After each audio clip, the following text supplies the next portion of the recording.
Hi, everybody. How you doing? I gotta fix all these cameras as usual because we have new camera people today. Yeah. Let's see if this works. Well, that gets us one step closer to being in the right direction. Everybody's in the wrong spots. Yes, I'm Serrani.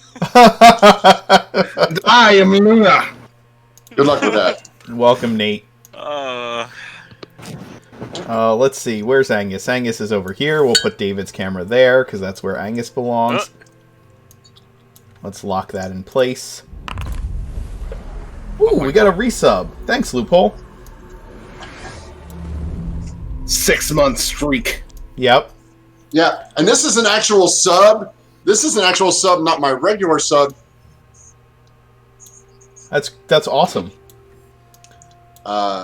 This is because for some reason when I tried to re-up my sub because they changed Prime to Twitch Play or something like that. Yeah, something like that. So it did. oh my god, you're right. Mirth is always in the same spot. That's hilarious. Yes. Well, because it's an image and not Yeah, it's an image capture as opposed to a video capture, so. Yeah. Oh no, I need to add a Discord capture. Hold on. It's a subtle reminder that Mirth is just actually the most stable member of the party. Yeah. Sure. Things no one believes for a second. That. Yeah. And I see, mean, Nate hasn't seen me with a sledgehammer yet, so he's in for a treat. Actually, I think it's still in the library. See, and you put my token as the old token, not the new token. See, No, I just haven't updated now your token. Now Vasir is Serrani and Vasir. What? Wait, what's? I'm trying to get Rick's camera. God damn it! Oh, we got another resub. Hey, Rye, thanks for the sub. Nobody wants Rick on camera anyway. Nah, nobody cares. Shrink my fat head down to nothing. That's okay. Yeah. Well, although you'll be sorely disappointed when Serrani's 109 hit points aren't around to soak up damage for your fucking ass. Hey, I don't care if you're. I don't want you to soak up damage for anybody. I want you to just trying to get Serrani out of the way all the time. I was gonna die, you know. Mirtha's like, no, we need those. I'm all right with it. That's cool, baby. Oh my! Oh, what? Where are there? There's tokens all over this goddamn map. Didn't you notice that before? Jesus, no! Go away! Oh, mine. You can get rid of mine. I don't know why mine. I can't delete my own for some reason. All right. Steve. So now you're actively fucking with him. This is rude. I will take away your permission to put tokens on the table. I swear to fucking God. I was putting Steve out there as the party token because wherever Steve goes, the party's at. Oh my! The party is not together. The party is not together, guys. Let's do some quick announcements here. If I can get this crew of miscreants under fucking control. Jesus. that's it. Let's see, I'll move these around while we talk about them. First of all, we have a dice giveaway once we hit 50 subs. We are 3 away from hitting the 50 subs to give away some dice, care of our sponsors, Farboco. They give away some awesome unicorn dice. So, yeah, as soon as we hit those 3 more subs, we'll do that, and then I'll set a new goal, and we'll give out a new thing. Probably wait till next month to do another giveaway. We did 2 this month. We put a new emote out, and then we got, we're about 3 away from a new dice giveaway. We're also on the road to our follower giveaway. We are going to give away a D&D book to one lucky follower once we hit the 500 mark. And that is actually wrong what we have up there. It's a little outdated. It won't update on its own. I don't know why it's not updating on its own. It's been an issue that I've been having. I've been trying to correct it every week. And it just refuses to correct, but I believe we're at 403 followers right now. 402. 402. Oh. Well, somebody follow us so I could be right. Don't you dare. The last thing we need is the DM to be right. I'm always right. I'm the Dungeon Master. Ooh, we got a subscriber. Thank you for Yet the new another subscription. We have a hype train going, guys. There is a literal hype train right now. An actual hype train. Haven't yeah. seen that in a little bit. Yeah. Hey, keep doing things. Quick. Keep doing things for the hype train. That would be awesome. Give bits and all of that stuff. Subs, gifts, bits, all of that. That will keep the hype train going. Oh my god, David. Oh! You're David, amazing. There you go. Oh, we got a subscription with Prime. And Look then at another that. one with Prime, which puts us at 50. There it is. That puts us at Initiating 50. the dice giveaway. There it is. Thank you for the gifted subs, Rick. That is awesome. Look at this. Wow. This is amazing. Dog, stay away from the cat. My dog's trying to eat my cat right now. That's what I was doing. It's fine. Guys. That's what I got. Ooh, Oh, okay. Thank so you. I guess we just smashed through the giveaway. All right. yes, we did. I'll have to draw a name. Well, you know what? Somebody. Let's see. How many people? We've got 21 people here. So somebody roll a d20. Somebody roll a d20. All right. I'll do it.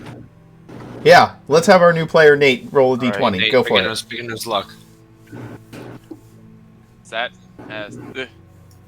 Whoops! I clicked the wrong button. You could type /roll 1d20 in the chat, and it'll roll it. Let's see who's getting this die. It's going to be somebody in here right now. We got a new follower, too. Wow. Awesome. Thank you so Number much. 2. See, we are at 403. I was right the whole time. 2. All right. I'm going to start counting from the bottom of our list. Sky MP3, are you there? I'm going to send you a whisper. Sky, I know you lurking. I will send you a whisper. Get your info, and we will send you some dice. If you are listening, say hello. Must be present to win. Oh, tell me Sky's AFK at the moment. You want to get something to eat or something? Ah, Do you know Sky, Sky? come on. Do you know Sky Lundy? Is that somebody you know? Oh yeah, he's one of my players in my Saturday campaign. Also, my boyfriend. Oh, Oh, well, yes. okay. There you go. The fix is in. Yeah. All right, we're gonna have to skip them. Forget it. Oh no, Sky! The fix I is know in. you'd love his advice. Alright, let's He's try like this brand again. new to it too. No, we're not skipping him. He's fine. No, Sky, you are getting a set of unicorn dice from our sponsor Farboco. I will be sending you a private message if you are like AFK or Brand just new to it too. whatever. No, Put up a you'll picture find of it them out. so everyone can see what they are. he doesn't have them. Ah. He doesn't have them. What's that? The dice? See, unlike Mark, I keep my prizes with me. I never have my prizes. They get sent direct from farboco.com, from their actual home store. So I don't. I don't live across the street from my game store. I live about a half hour away from them. So Excuses. Whoa, way to go, David. Oh. Okay. Now we're I hyped. got us to level 3. Train. Level 2 Sky completed. is here too. Okay. No way. Guy, you won a giveaway.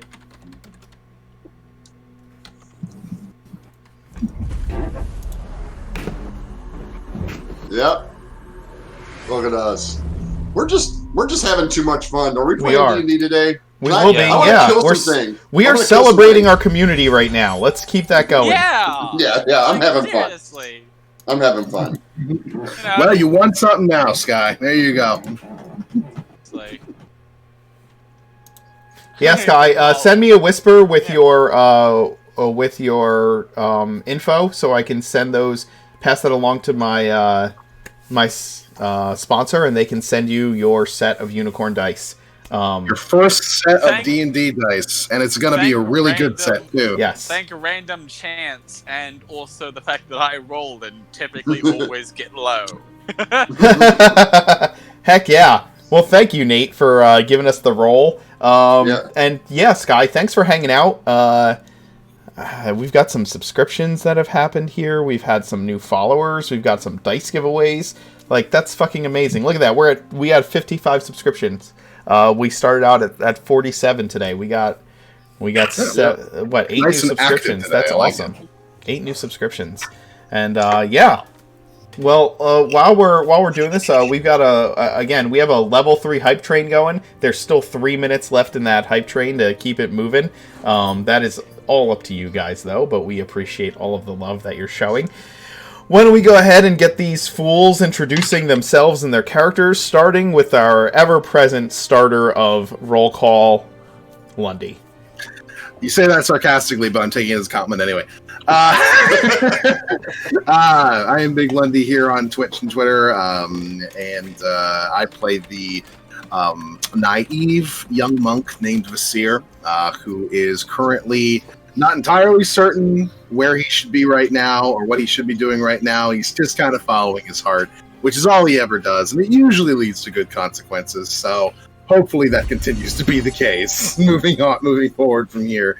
As a note, he uses the Astral Self UA feature, which essentially makes him a JoJo character. So,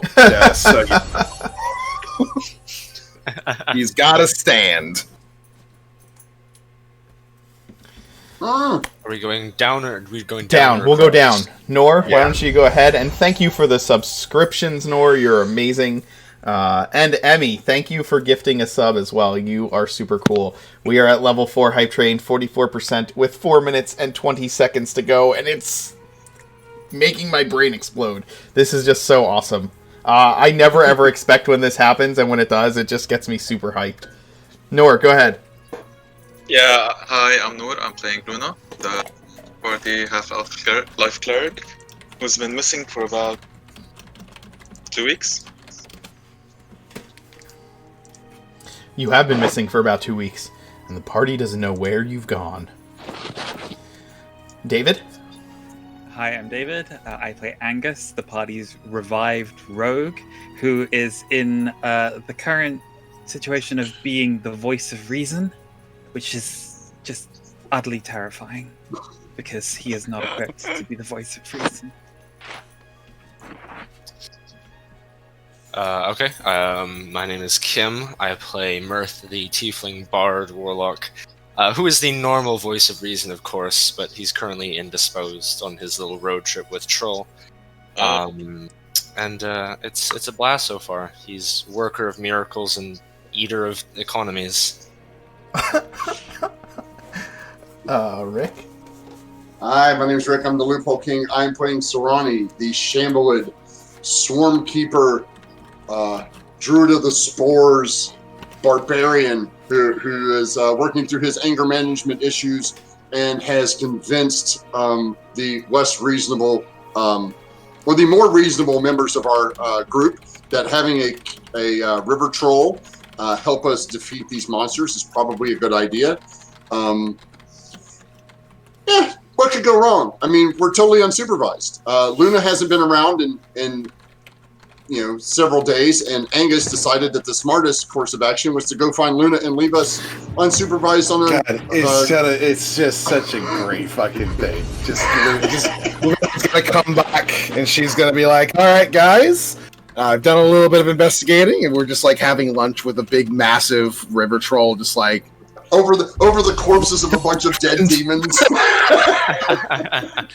Munchie time. It's just this recurring image I have in my head of the episode Remedial Chaos Theory, and when Troy comes back with the pizzas, and it's like, that is always Luna, where she comes back, and it's like, what happened while I was away?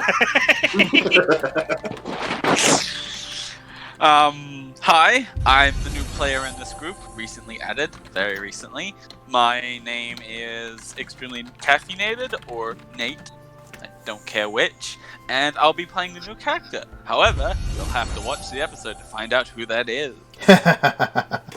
I am the Mark Knight. I am your dungeon master today, and I am just like too overwhelmed for words right now with the amount of support that we're getting shown in chat. I am struggling to get my brain together right now. This is amazing. Oh my god. We have 22 viewers, guys, on a Tuesday afternoon. It is it's like 26. oh my god, what is going on right now? This is incredible. This is incredible. I told you I advertised you on a bunch of servers. Oh my god. I also may have dropped an ad on a server with like 10,000 people. That's amazing. I'm losing my fucking mind right now. We got what, like All right. 17 subscriptions or 16 subscriptions so far. That's so insane. What? Just thank you, everybody. This is incredible. Oh God, where are we? What was going on the last time we played D&D? I don't even remember at this point. Let's see. Well, I remember a song.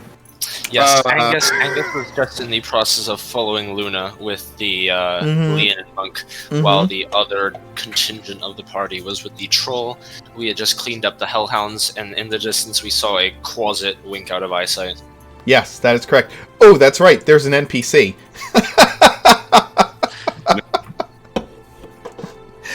That's right. I have notes on that somewhere. Yes. Notes. The mysterious thing that appears and disappears with the wind. Yeah, my notes do actually disappear. But yes, Arthaz, the Leonin monk who is traveling with Anghus. So yeah.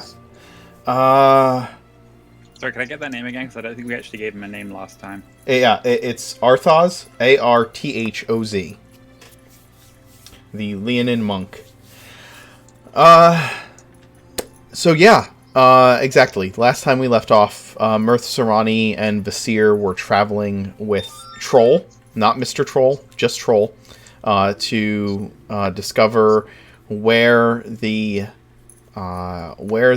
fiendish fiends had come from, and led them to a kind of a ravine in the mountains, a pass in the mountains, where off in the distance is a cave. And they had to deal with some hellhound guards on their way. And Anghus and Arthaz have been tracking Luna. Luna, in the midst of the battle, while the others rushed up into the top of the tower to deal with the demon, you had gone through the main doors and began fighting your way up. You had reached a level where Master Crow, the one master of the monastery who is a Kenku, was fighting off a group of demons with his students. The Kenku master was killed in front of you, decapitated.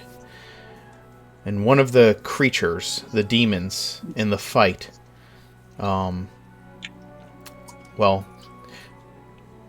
was tossed his head and rushed out of the combat, jumping out of a window in the monastery and taking flight. You, being a cleric, and knowing that that would be very necessary for any possibility of returning this master to life with at least the abilities that you had, pursued. You followed this creature in the direction of Coriol Forest, and just on the outskirts of the wood, you watched as it dropped this item into the hands of a group of cultists. You have been following them. The number of them far too many for you to take on your own, but you've been following them to see where they're going. Staying far enough back that your inability to stealth well and the amount of armor that you tend to wear won't give away your position.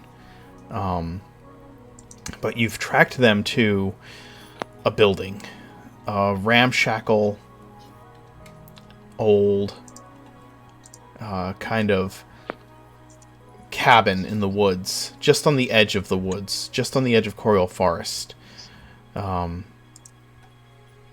They have holed themselves up in there, and you now stand in sight of a couple of black-robed, hooded men who stand just outside of the doors of this old building. I'm not sure if any one of you have the stream on in the background of your computer, but I'm getting a tiny little bit of echo.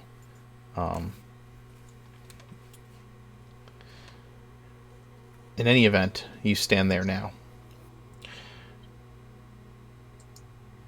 Give me a stealth roll for you. You sure? Yeah. Okay. Well, that's a 9. 17! Oh, But you have with disadvantage. disadvantage. Oh, it's a 9. Oh, 9. That's beautiful. All right.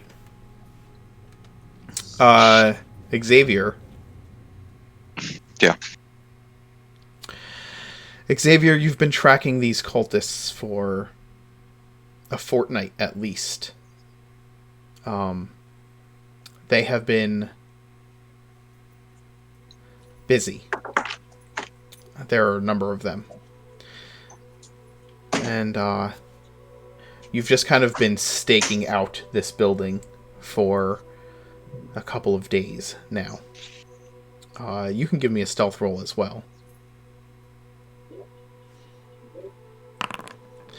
Okay, and what's your passive perception? Passive perception is 17.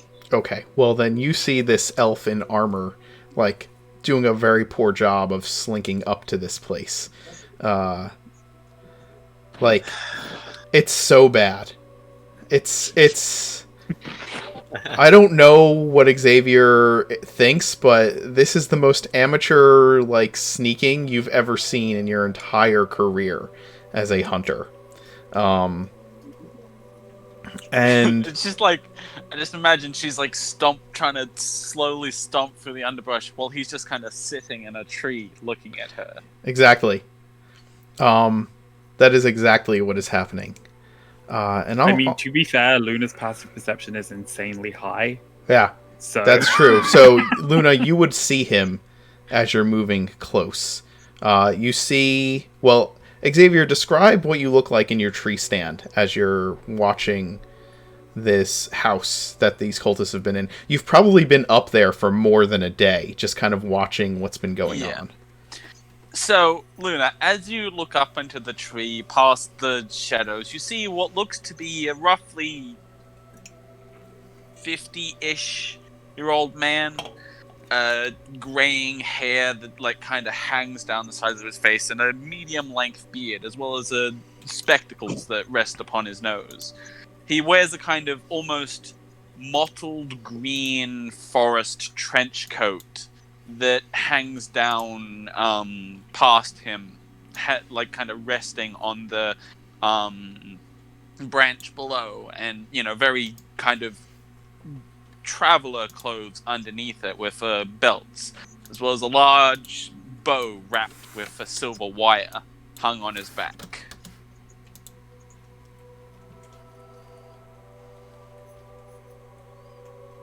So, how far is he from me? I'm going to put him on the map as well. I've moved you guys to the map, correct? Yes, but it's all black. Okay, I will fix that for you. Okay, once your token is on there. You are human, correct? Yes, I am human. Okay. Sorry, I didn't mention that. Yeah. All right. Do you have vision now? Yes, I do. Okay. You can see. You should just be able to see like the outside of the building and your line of sight around the building, Yes. as well as the two cultists at the door in the front.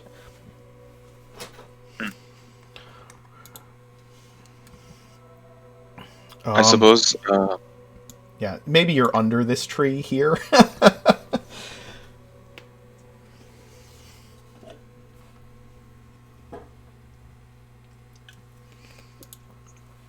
Well, tell me what you're thinking as you move up. You do move up, and let's see what these cultists' passive perception are, so I can tell if they've seen you or not. They probably did. I mean, you'd be surprised. Yeah, they've noticed you, Luna. So here's the scene as it unfolds. Luna, you kind of move up to this fence and try to get up behind this tree that is close enough for you to see what's happening. Maybe try and sneak around to get to a window, and you're just not very good at this. And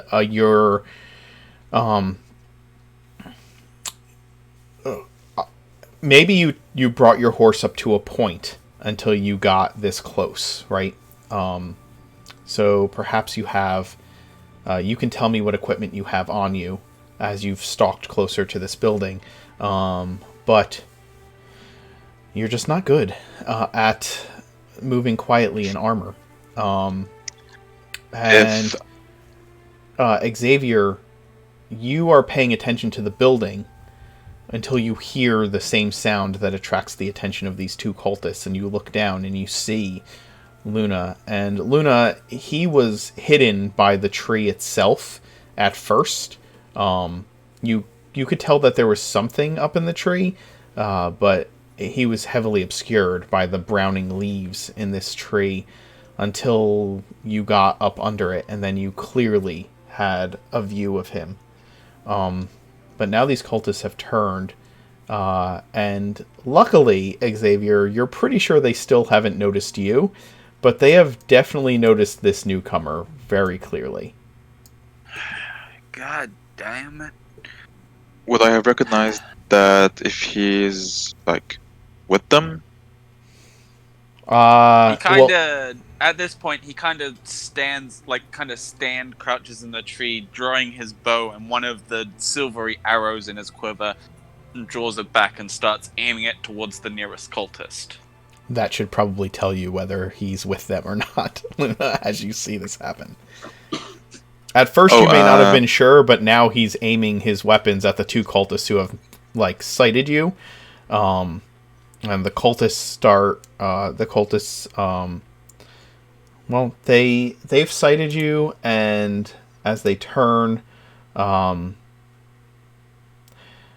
they're not quite as flamboyantly cultish as they are in the token image. They're just kind of wearing, they're probably wearing plain clothes, and they turn in your direction, reaching for weapons, and one calls out to you, Luna.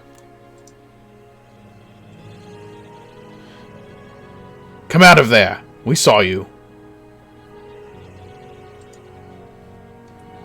Well. Should we roll initiative to see how this action goes out? Yeah, let Luna get a chance to interact with them real quick, but we will do that, yes. Let me, So I see at least two cultists. Correct.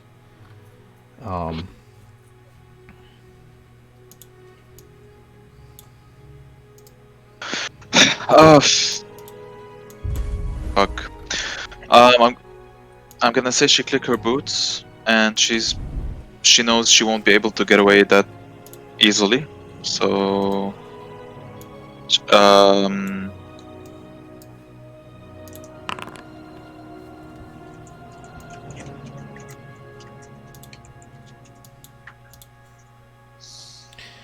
I'm gonna say she's frozen. She's like startled. She was not expecting them to see her, although she knows she's bad at stealth. So it's just a deer in headlights moment. Yeah, sure. Okay. Go ahead and you guys can roll initiative for me. I have the initiative tracker up on the screen. And to answer your question, since she had time to get to her horse, then the shield is with me. Okay.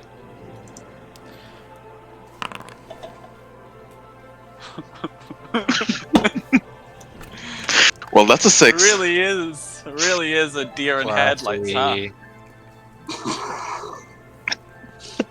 North. I'm back. I'm back. I'm back. Nor, you have advantage on initiative rolls now, correct? I The shield is do? +2. And No, you that's a get +2. and the shield. Oh, the shield gives you +2, and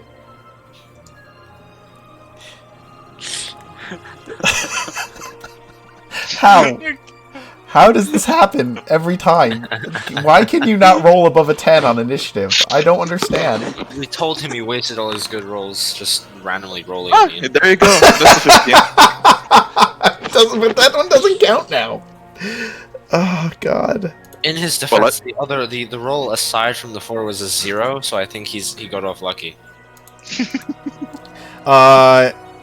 Nate, have you used Foundry for much before for combat? No, I haven't. All right, let's give you a quick tutorial for a Foundry that will help you out. The first thing is, do you see your menu up on the left-hand side there, or right-hand side there? You Yep. have the fist. The Yep. fist is the combat tracker. If you right-click on the fist, it will pop it out for you so that it is on the screen, and you can stay on the kind of the roles tab, the See.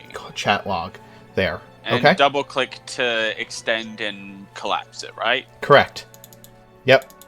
And then some of the things you can do is you will have over on the left hand side you have your basic controls, which is symbolized by the meeple, correct? Yeah. And then you have several things under that menu. Uh-oh. Who made the thing? Who made the aura? I accidentally did. Oops. Okay. All right. Uh, All right. So you have the meeple, and then if you're clicked on the basic controls, to the right of that, you have several options. You have a selector, which you can use to select your token. You will have a targeter, so you can click on the enemy that you want to target, and it will tell me who you are attacking. You have a Alright. ruler, which you can use to figure out distances and line of sight. The other thing the ruler can do is if you extend the ruler and you hold control while you do, and you click, and you left click, you can change the direction that the ruler shows, and then if you hit spacebar, it will travel your token around that path. Okay? So wait, I'm pressing left click to So, go to the ruler yeah. and measure out a distance, like a short Mhm. distance. Now, Yeah. hold down control Control. and left click.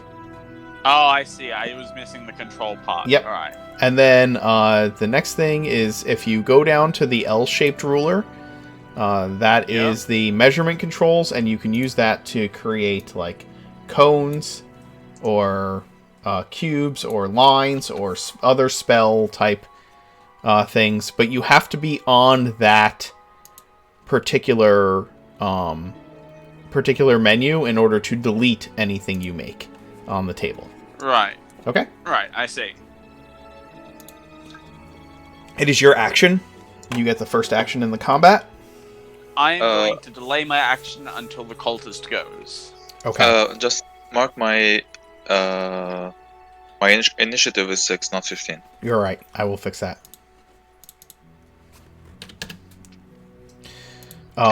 Okay. Are you readying an action, or are you delaying your initiative? Delaying my initiative until after the cultist. Okay. I'm going to change your initiative. I want to see. I want to see what they do. You know, he's a very cautious guy. He's not going to immediately rush into a battle, so he's going to see what they do first, and then. Okay. You know. Absolutely. The first cultist is going to they've called out to Luna to come out of the shadows, and she has kind of stopped like a deer in headlights. And they are going to call out again, drawing their weapon fully at this point. They draw out a scimitar, and they begin approaching.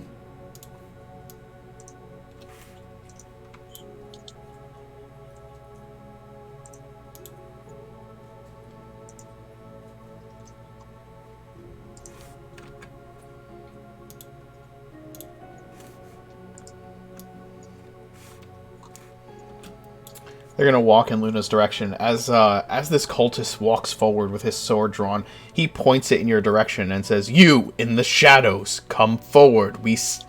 What are you doing here?" And he will, he's not going to approach you fully. He's going to stop about there, and he seems to be kind of standing defensively, ready for anything. These cultists are pretty calm about the fact that there's a couple intruders and one of them sulking around the shadows. They only have Whoa. seen one so far. Yeah. Oh, fair. Regardless, fairly calm about that. You, I don't know you. Why are you here? Yeah. Selling Girl Scout cookies? Come out. I'll That's have- I'll have basically to- the situation they're in. Come out now. And they're dressed in plain clothes, but they are carrying scimitars. Wilderness girls. Xavier? Oh, yeah. Xavier, what are you doing? Are you continuing to delay? As he gets closer, he sees that this is probably going to turn south quickly if he doesn't act soon. So, taking a moment to ready himself, he draws back on his bow, using a sharpshooter feat to attack the guy in the far back. Okay. To attack this guy, using the -5 to +10 damage. All right. Go ahead and But make your... also- yeah, Oh, go ahead. yeah, never mind. No, I was gonna say I was gonna use a superiority die, but yeah, nah. Okay. So, you loose your arrow with deadly accuracy. So Go ahead and... that's a 15 Yep. to hit. That will hit. Does that hit? Oh, yeah. And that's 24 damage. The arrow instantly downs your enemy with expert precision. They never even had a chance to notice it coming. Again, since you were hidden, you would have even had advantage, but that doesn't really matter, because if you critical, this guy would just have been even more dead than he is now. But the arrow hits precisely in the heart as it hits center mass, and the cultist simply falls backwards. His with a weapon quick not even flick- fully drawn. And with a quick flick of his wrist, he draws another arrow, flicks it over to the second cultist, and releases another one. Go ahead. Goes extra attack, baby. Yep. Wow. That is going to hit. That's what? Yeah. I don't think you were sharpshootering. Were you sharpshootering that time? It won't matter. Yeah. It's it's 10 damage, and I'm assuming that's the health of the cultist. The second cultist falls dead from the second arrow. Luna, you just watch as this gentleman in the prime of life looses 2 shots with such expert precision that it puts down your enemies in complete silence before they could make any trouble, considering your location. And it's just the 2 of you standing out in this field now, around this building, away from any windows or eye shot. What do you do? Xavier kind of lightly drops out of the tree, putting away his bow, crosses his arms. So, what are you doing here, miss? How about we hide the bodies now and leave that for later? I suppose so, but I deserve an explanation. You ruined my stakeout, and I had to kill these 2 because of you. Are you gonna help me or not? Yeah, I'm gonna help. And he slowly walks over to the second body. And Luna will walk towards the first one. And if like there's a ditch or something in He that drags direction. this body and dumps it in the well. Oh, that's a well. Okay, so yeah, Yes, it is in She'll- fact a she'll- well. she'll do the same. Okay. What is it with this party and dumping bodies in wells? Wait, is that a running Tried and thing? true. Tried and true. It has happened in the past, It works. yes. I've done it a few times.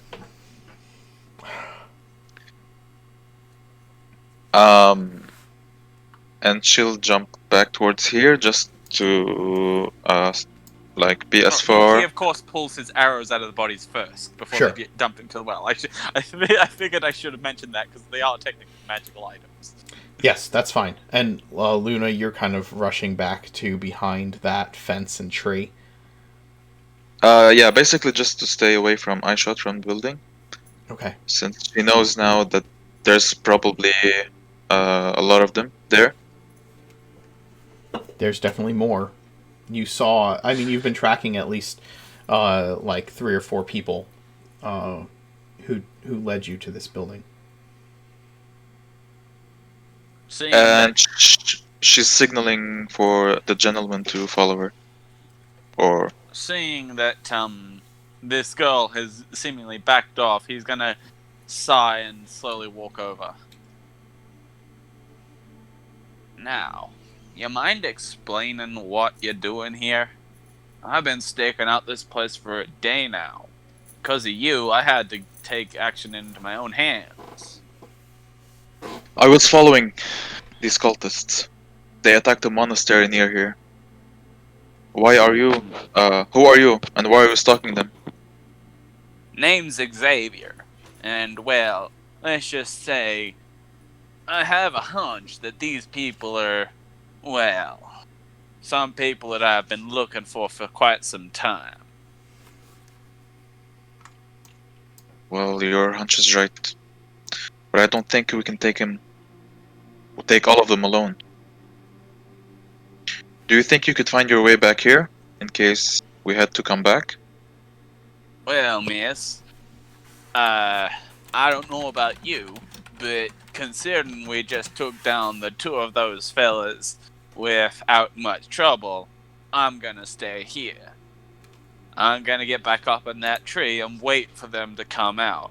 Hopefully, they don't check the well, but you know. Xavier, as you've been watching them for the last day, you know that every few hours, the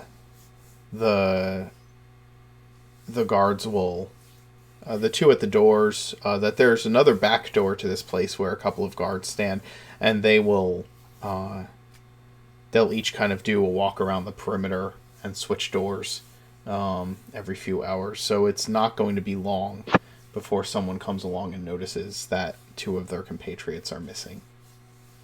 Right, miss. As I said, I've been tracking these people for roughly a day now. They're gonna be around that corner any minute. So either you hide with me, or you hide in the well. And considering that we just threw 2 bodies down there, I'm assuming you're gonna want to hide with me. Kinda See, gestures I'm not to you. that good at hiding. So True. Well then, just try and stay down over that way then. Maybe. Has he noticed anyone coming in and out of that cellar door? No, nobody's coming in and out of the cellar door. People, like just before Luna arrived, a group of about four of these people slipped in the door carrying a sack of something. Right. During my time at night, could I have gone and listened into the cellar door to see if anyone goes down there? You could have, yes. Give me a perception roll for that. All right, perception. You didn't really That one. hear much of anything when you did that, though. So you're really not sure if the basement is being put to good use or not. Well, Miss, I say we have two options, because there's no way you're gonna get across that field unscathed. Considering, as you said it yourself, you're very bad at stealth. So, either we go in there, guns blazing, not my particular favorite choice, but it kinda seems like something that we might have to do, or we try and hide again, and get the drop on these fellas.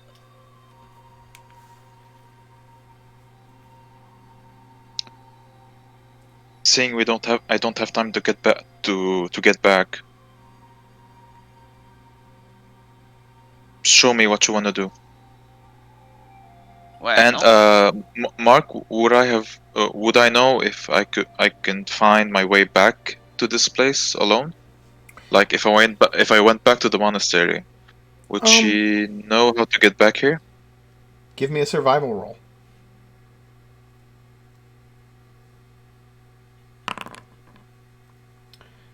You think Double you could digits. find your way back?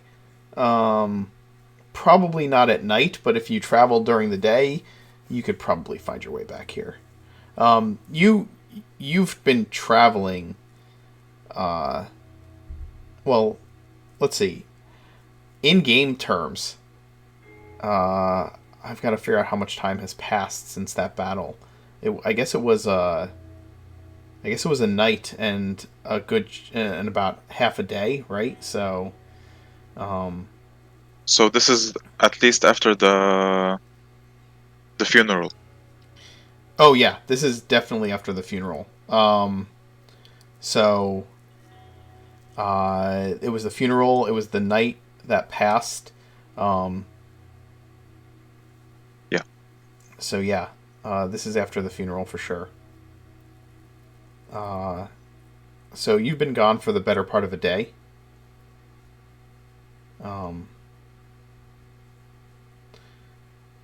So you think you could find your way back here in daylight, but definitely you question your ability to find your way back here in darkness. alright, well, miss. If I you can help suggest me you find follow me. I suggest you follow me. We're not gonna have much chance running through that field. Trust me. It's wide plains for as far as I can see, and, well, I saw a couple of them had crossbows. I don't know about you, but I don't fancy my chances. Now, keep quiet. I'll help you through this. And in doing this, I'm trying to give her the help action, like pointing out how to move stealthily, so she has just a normal roll instead of disadvantage on a stealth check. Okay. Sounds good. She's a bit annoyed by how you're talking to her, patronizing her, but she'll go with it. You can see Knowing he could see some like sense of annoyance on your face. Yep.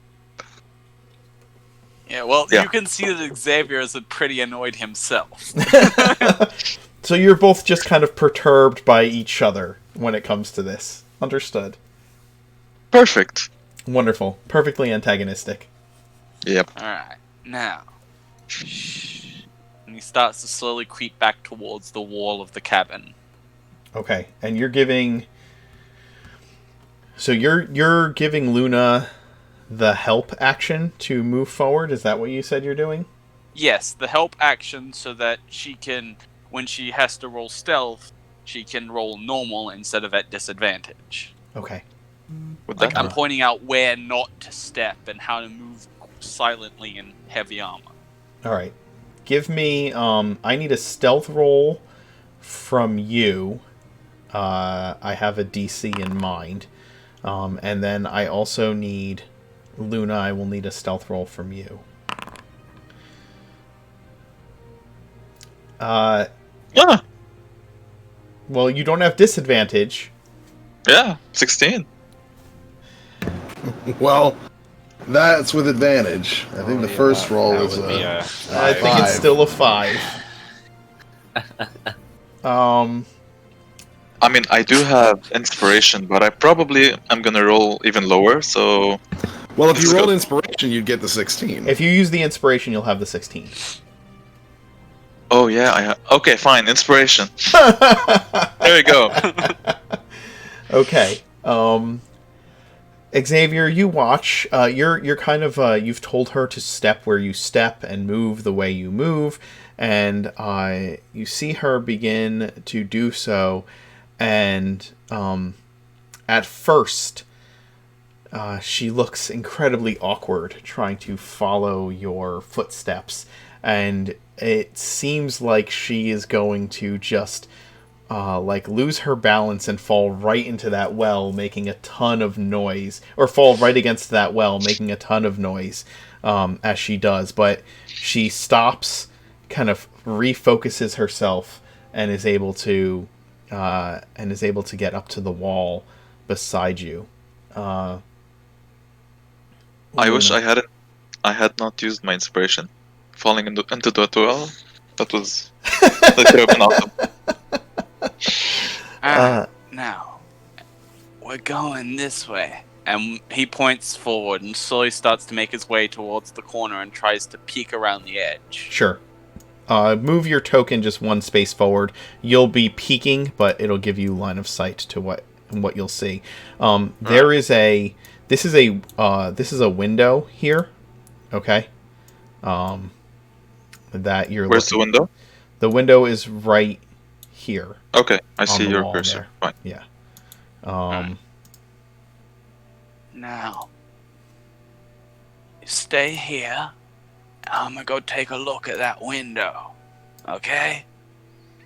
See She'll what we're dealing with. And then I'll come back and get you. she'll put her hand on your shoulder, and with the annoyed smile, she'll cast bless on you. Okay. So you have a D4 to add to anything. Awesome. Attack Alright, rolls and saving so- throws. Attacks and Ability saves, checks yeah. as guidance. not- Attacks and save, yeah. By Yeah. the way, you can affect yourself as well if you want to, Nor. Yeah, sure. Yeah. So the both He's of you slowly are. gonna try and sneak towards the window. Okay. Hold up a sec. Just stay where you are for just 1 second. Sorry. Yep. That's sorry. okay. Every time I tried to give you a little bless marker, you moved the thing, and I had to chase you with my cursor.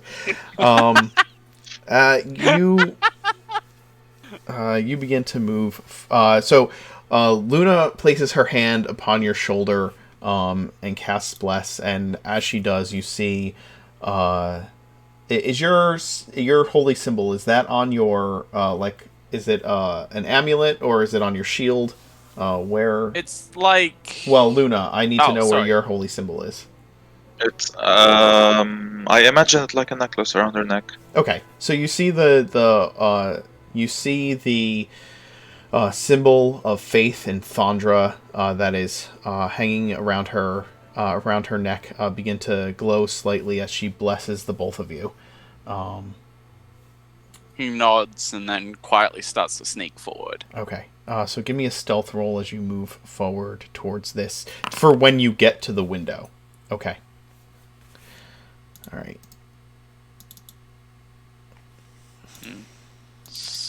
Peek in, like, from the side. Sure. Just double checking what you see here. So you can see.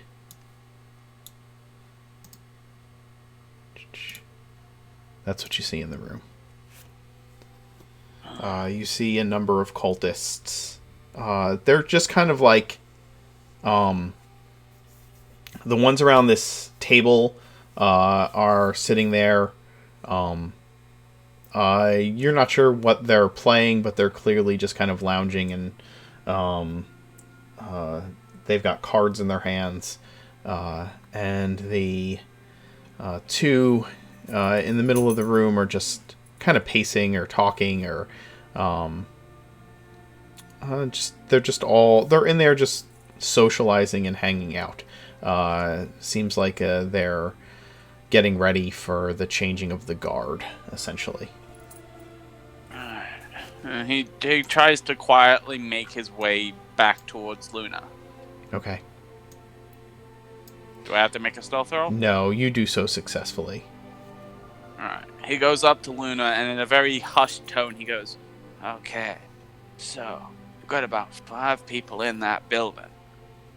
That means that we're gonna have to take on 2.5 people each.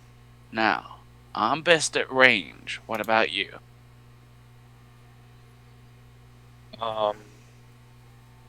I'll be up front. Alright.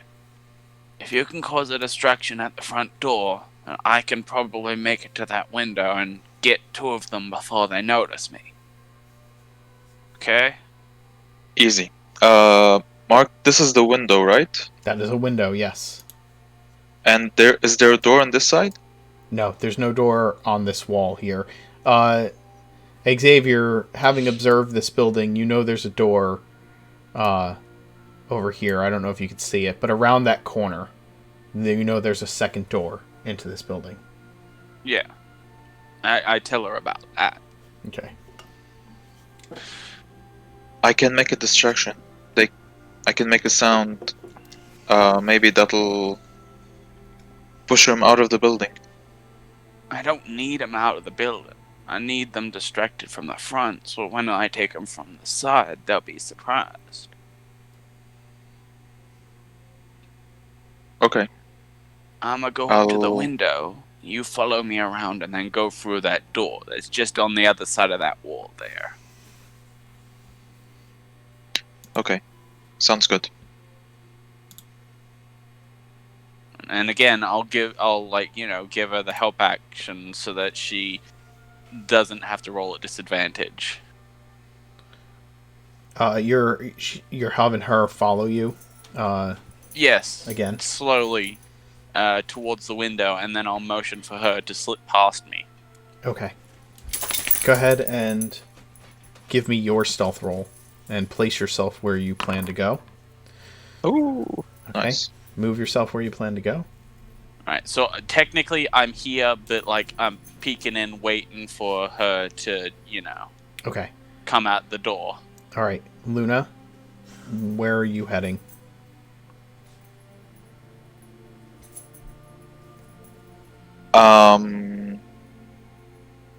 Can't I just go around? Go as far away as possible from the house and go up to the door. You want to go up to the If door? that makes sense. You want to go up to this door that he can see? Up around this corner? Okay. Yeah, if you're trying to go that way, give me a stealth roll. Then to here, then Okay. towards the door. Give me a stealth roll to get there.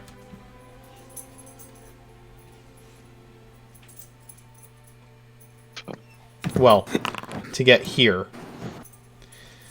Sure. Okay, so you have a 14 to get up to around here. As soon as you get to here, hold off. Because you get to that point, and you can, as you get to there, you just get sight of a couple of people around that corner. Do they see me? They have not yet. They're both looking, they're both kind of looking the other way. They're looking in that direction. Not in your direction. Okay, she signals the stranger that there are 2 cultists. Okay. This way. He nods. Thinks about it for a second and tries to slowly creep up to the corner. Okay. Does he need to make another stealth check? I will definitely need another stealth check for you to creep up to the corner. Absolutely. You're going to go past the window and up to the corner. All right. You slip quietly to the corner, and you can peer around and see them as well. DM, can I prepare a spell? You may. Absolutely. What are you preparing? She'll prepare command at 2nd level. Okay. And she'll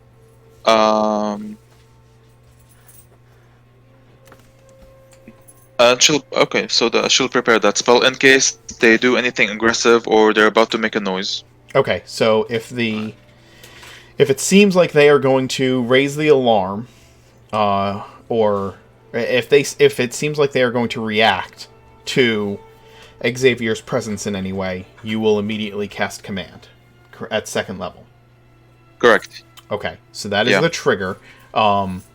Understand that when you prepare a spell like this, you are concentrating on the spell right now. And if you don't cast it, you still use the spell slot, okay? Because you are holding the spell in your mind. Okay.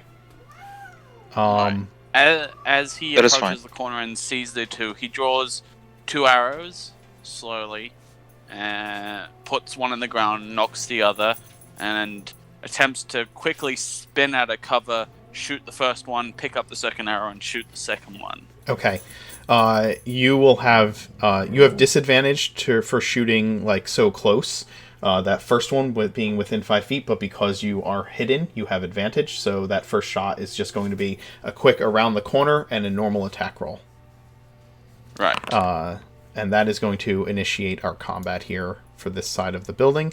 So let me get you guys on the tracker real quick. And we will roll the initiative for this as well. Should we roll initiative? Yeah, give me a new initiative roll from each of you. Oh, right. I will use sharpshooter on the second attack since I couldn't do it on the first. Understood. Wow. Wow, good job. All right, go ahead and roll your roll initiative, Xavier. Actually, that's a 17. I have plus 17. 2 from the shield. Yes, you do. Damn. Congratulations. There's hope. Yeah, sorry. My Discord just went tits up, essentially. Understood. Did I roll initiative? No, I did not. No. There we go. There we go. Okay, so here is how this is going to go down. The first cultist is, as you step out of the shadows to make your strike, the first cultist is no longer surprised, but does not have an opportunity to act. Luna, you are readying your spell and holding it ready in case they survive this strike. The second cultist is then no longer surprised. And then Xavier, you make your first attack roll, which is going to be a... let me see. It was a 16 to hit, which will hit and deal 8 damage to the cultist.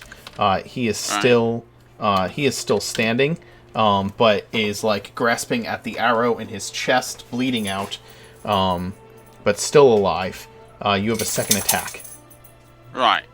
I attempt to do the second attack on the second occultist, see if I can take him down at least. You certainly do take him down with that strike. So the cultist goes down from the arrow. He hits the wall behind him as he is struck and slides down it, leaving a bloody smear upon the wall. Luna, you are holding your command, and the second cultist, who barely survives, begins to pull out their scimitar and is about to call for help. You can release your spell if you want. So she'll places her hand in front of her and casts command on the remaining cultists and tell him to freeze. Okay, can you put command in the chat for me?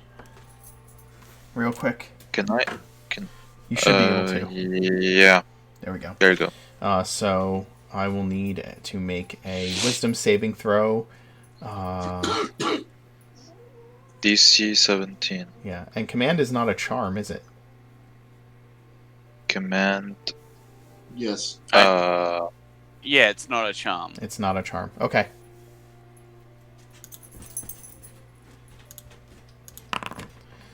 I forgot to mention. He fails. Sorry, I forgot to mention this in the description a while back. I know it's a bit late, but he has 2 short swords on his hips. I forgot to mention that. No worries. Leave it. Yeah, the cultist, as he goes to shout for help, just freezes in place at Luna's word of command towards him. And she signals Xavier to take him out as quickly as possible. Xavier?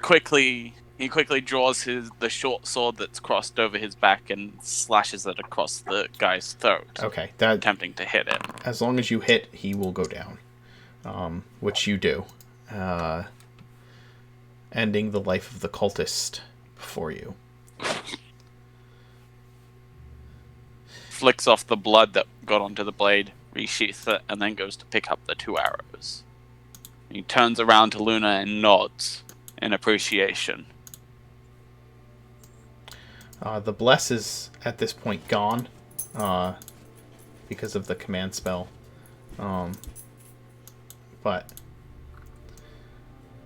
no. Bless is the concentration spell. Command is not. I know, but if you ready a spell, you have to concentrate on it. Right. So, okay, that's fine. Yeah. But Xavier, if you slip around the corner, you'll see the door and another window is there. Right. Well, I only came out here to just try and shoot those 2 for a second, and then I slipped back around. Okay. Well, again, you can see when you peered around the corner, you can see the window there and the door here. Right. And with a nod of thanks to Luna, he motions for her to continue to the door as he steps back towards the window. Okay. She'll make her way towards that door, but avoid as much as possible like, if there's somebody inside the window, they won't be able to see her, if that makes sense, what I'm trying to say? Yeah. Yes, it does. You're essentially trying to give the window a wide berth, so... Right. Give me a... Xavier, give me a perception roll, and Luna, give me another stealth roll to move around the window towards the door. Okay. 9. That's fine. You're super good with that +7 perception. It's been really awesome so far. I think you've rolled a 1 and a 2. All right, Luna. So you see the bodies of the cultists, and you see the window there and the door. You, as far as you can tell, there is no reaction to your kind of wide berth movement outside of this building. You can move up to the door if you so desire. So she's crouched, and she'll go to this wall. Okay. I'm sorry. To the door. All right. Can I just say, these two just met, and their stealthy approach to this thing is still 10 times better than what Mirth and Angus did. And Mirth had 6 months of practice planning for it. How dare you? How dare you? How dare you? I did my part of that mission spectacularly. And I will note that even before Mirth fell down the stairs, we'd already reached the conclusion that it was going to have to be a smash and grab job because we did not have the ability to dispel the alarm. So everything went off the way it would have done anyway. But nobody planned on actually disarming the alarm before you started. I know. That was Mirth's fault. And in any event, Luna, you move up to the door, and it is locked. Yeah. Also, it's kind of like a really mean comparison to make between a cabin in the woods and a manor in a city. Okay. Luna, you move up to the door. The door is locked tight. So she whispers to her that the door is locked, basically. Check the bodies. They might have a key. Give me a investigation check for the bodies. She do. Sure. You easily are able to spot. You kind of look over them. And Look at that number. Yeah. Yep. One of them has a key. Absolutely. I find the key. Yeah, you find the keys. she shows it to Xavier and tells him, like, what's the cue?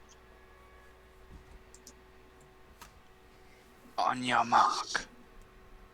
And I ready an action, drawing, 2 arrows again, knocking one, like having it slightly below the window so that the bow and arrow can't be seen through the window, but I can easily raise it up and spin it to the window when she, busts into the door.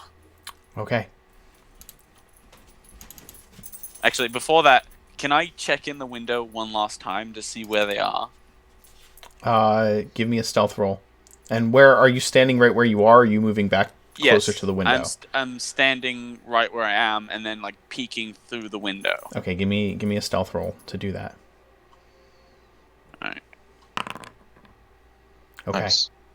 That's sleight of hand, not stealth. Oh, that's it's the same modifier anyway. Okay, then we'll just keep it. It's a yeah, you can peer through. So just move your token over, and you can see what's going on. Right. There you go. The two here are standing. They're all kind of facing that door right now. Right, and he kind of skirts back and says, "Be careful, they're waiting for you."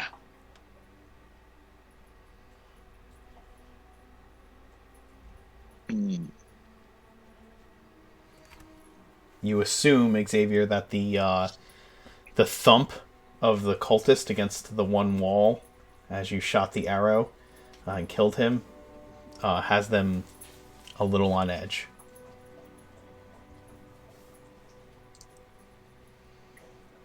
Okay. So I have unlocked that door for you, Luna, whenever you decide to use the key. yeah, Also, I ready an action that as soon as I hear the door opening, I'm gonna spin, and then shoot through the window at the two people closest to the door. Understood. You'll be able to make one attack as a readied action. Right. Yes. Okay. so she whispers to you, good luck. She Nods back. you see her put her hand on, she's holding her necklace and she casts Shield of Faith on herself. I think I can do that. Mm-hmm. So that's +2 to my AC, and What does that make your AC right now? Just out of curiosity. 23. Okay, and is it concentration? Yeah, this is concentration. Okay. And she kicks open the door and jump in. Holy shit. Okay. You kick open the door, and I need you to make a wisdom save. As soon as you kick open the door, the creature, the cultist that's directly in front of you, shouts a word in Infernal. Kind of all hell breaks loose at the same time. In Abyssal, he shouts a word at you in Abyssal, and you can feel your body begin to seize up, but your holy symbol glows and Question: washes away the spell. What was that word? Because I speak Abyssal. It was actually a phrase, and it was essentially be still and die. Right. And Holy shit. she you feel the hold person spell wash over you, but you fight free of its effects. And the person right beside you at the door takes a swing at you as you enter into the room. And 18, which is going to clang uselessly against your shield, the shield of faith glowing around you. And Xavier, you swing around. You can make one shot as a ready action against this one. Mark, just a question. Yes. Would the whole person stops the concentration on the spell? Not at all. Okay. And you are not held. You fought it off. Yeah, I know. So, Person actually does concentration because it incapacitates you. You are correct. It would end concentration. I'm so sorry. I'm gonna use in this action. I'm gonna use a superiority die to add 1d4 through precision attack. Okay, you know you can roll that after you roll the attack, right? Yes, And but also I your wanted to precision. add sharpshooter. I want to Yes. add sharpshooter You to can this add as well. sharpshooter, roll the attack, and then you can, after you see what your roll is, you can choose to use the Oh, okay. die. Also, Right. your superior to die is a D8, by the way. Yeah, it's a D8. Yes. So So I I'm guessing that hits and yes, does that will hit. 23 damage to this one guy. Yes. So even if they had successfully made the spell, they would have had to make a concentration check. But they are still standing as your arrow hits them in the shoulder and almost spins them in place as it strikes, and the cultists turn. And before we roll initiative, we will take a quick break, and we will be right back. Okay.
Oh, hey, we're back. We're back to play some D&D. Huzzah!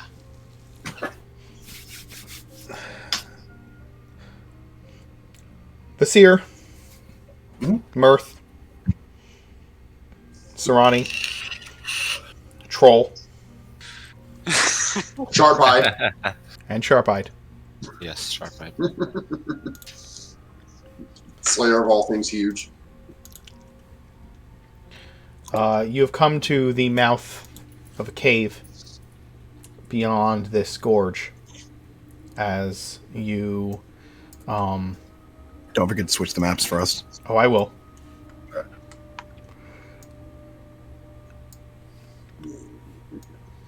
As Oh, you I have guess you haven't moved, set up adaptive lighting for this.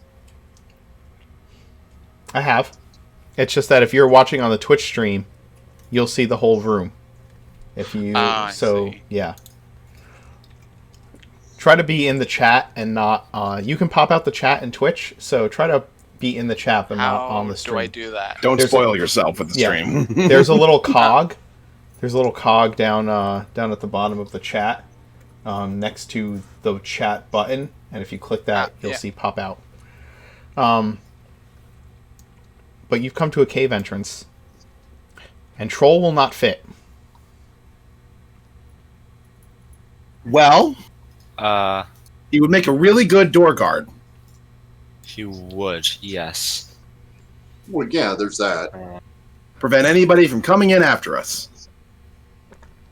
Why not? Wait. What if Angus comes back? Or Luna? Not Troll. our problem. Troll, not door. No. Not a door. A guard of the door. So, like, you make sure that nobody comes in the thing, the hole here, after we go in.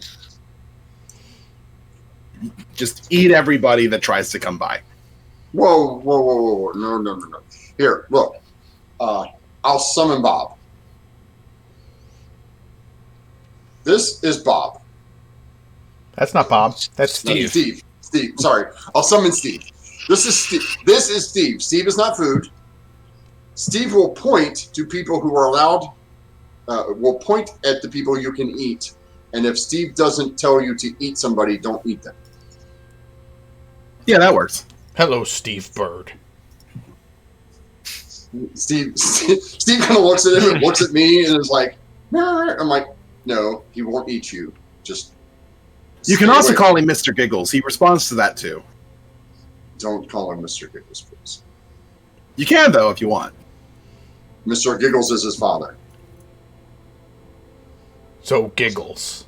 That's fine.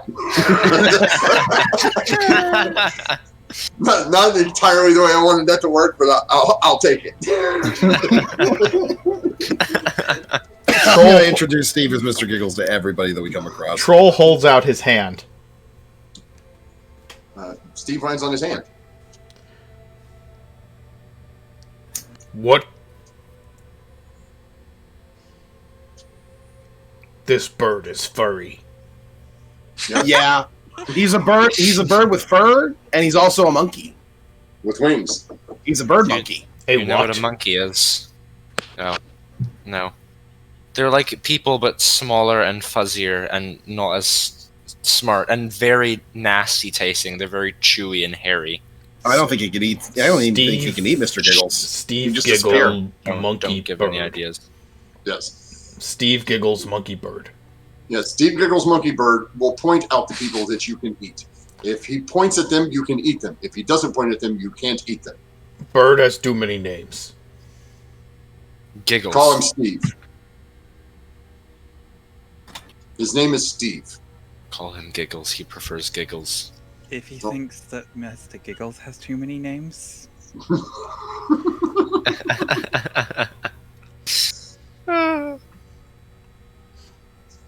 It's fine. We'll be Okay. fine.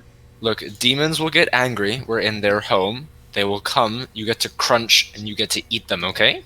Yes. Yes, good. Okay. Sarani is going to stealth up. Sarani and Sharpeye we're gonna do the whole stealth up and sneak in because I have the superior dark vision. So What's your dark vision? 120. 120.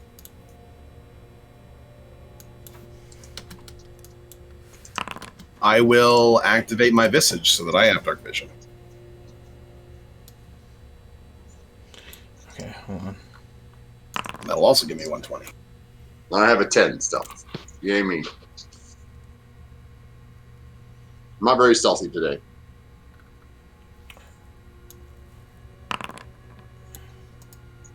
Neither am I. With my nat 1. Oof. That I gives didn't you see yours. your visage gives you 120 feet of dark vision, Vizier. Mm-hmm. Okay. I'll guidance myself and then sneak in, and my BTT is fucked up again. Sometimes it seems like nobody listens to Sarani. I said I'm going to sneak in first and see what's going on before you guys come with me. Again, And everyone's getting a little taste of Luna since she's Welcome not to here. my world. And everyone's like, "We're coming with you," and I just stop and I There don't we move go. until they listen to me. Like, it doesn't That's do a any good. 32. That's a 32 on stealth.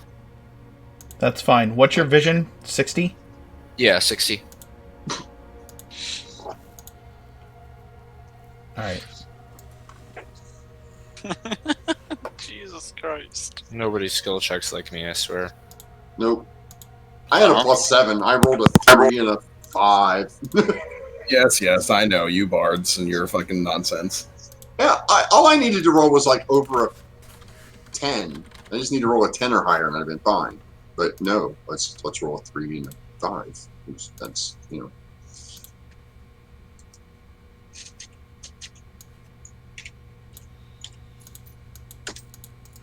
Oh.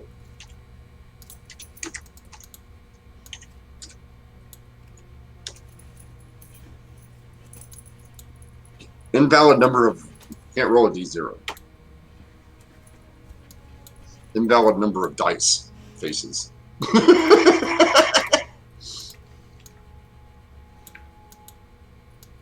You're muted, Alex.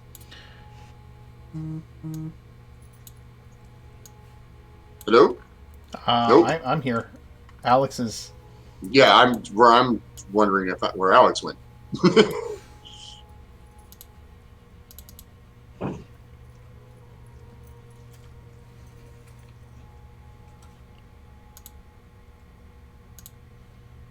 Okay. Uh-oh.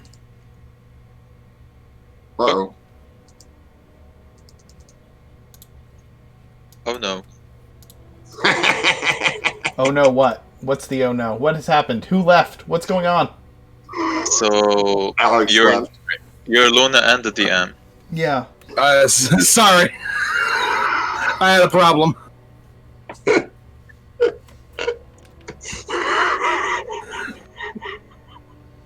You can hear me now, though, right? We can hear you. Yeah. Can you Oh, camera? look! I'm Vizier! Anghus is Xavier. Wait, your camera should pop back up in the right spot. Did it Watch fix out. it? Avoid Yeah. trees now. Avoid trees. You can hear me now, right? Yes. Yes. Yes. And did the pictures fix themselves once you went to camera? Does this I work? think so. Oh, Yeah, that's now. working. And yes, the pictures Oh, fix right. fix Visage, themselves. Vizier. Yep. The size is here.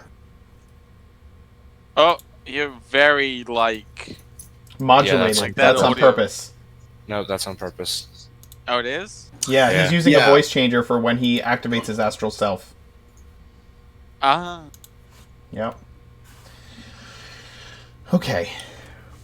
I'd use the voice changer too, but they don't have one for swamp. You can make your own Just customized one. gargle water while you speak.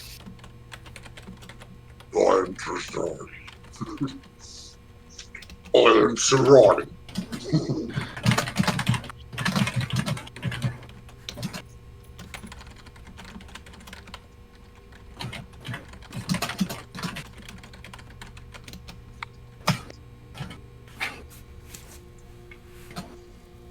okay. All right. Did you kill something? Did who kill what? Xavier. I saw a fly was flying. There was a fly, and he was like, uh,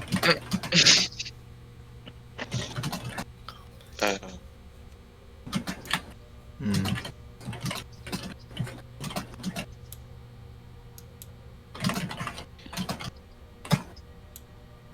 Man, Alex, I'm definitely giving you keyboard pads for Christmas, man. That's you were punishing on those things. This is how I type, man. That's how I've always typed. I know that. I mean, I can't say anything. I can't type, so I can't say anything about it. But Chat's getting a nice view of what's going on. oh yeah. This is bad. Yeah, I know. All right, Sarani. Oh. You've moved in. Others have no followed spoilers. you quietly, including Sharp-Eyed, who is supposed to be following you. yes, Oh, yes, I can stealth for him. Hmm. 17, 18. Doesn't really. Same. is he wearing armor? Sharp-Eyed? Nope. He No. has a natural armor because he's a lizard folk. Yeah. Well, I just have it because I'm wearing scale mail. I have disadvantage on my stealth because I'm. You have disadvantage on your stealth, Sarani? Yeah, I have a 10. Okay. All right, you move in. You can see what you can see. I I'm see not on the cave map. Yeah, I'm not Yes, at you a are. cave map either. Oh, I'm not. you're not. Here you go. There we are. I, Aha. am never good at this. Oh, okay. Alright. Mark, is there a way for us to see the map? Unfortunately, no. Yeah. Okay. Yeah, I mean, you can watch on the stream if you want, if you're not taking part in this scene. Just don't say anything. Yeah, of course. I would just. Sarani, give me a passive or give me a perception roll.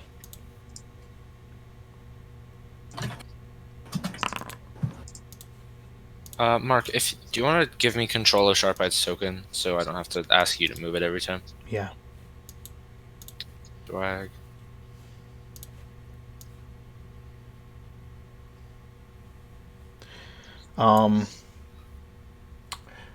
Sarani, you smell that awful stench of decay from atop the roof, coming from multiple directions. In either direction of this fork. It's close. As soon as you get to the spot you're at right now, you can smell it. It starts coming off of both passageways. Well, I have always been a stickler in DM for the D&D for the left-hand search. So.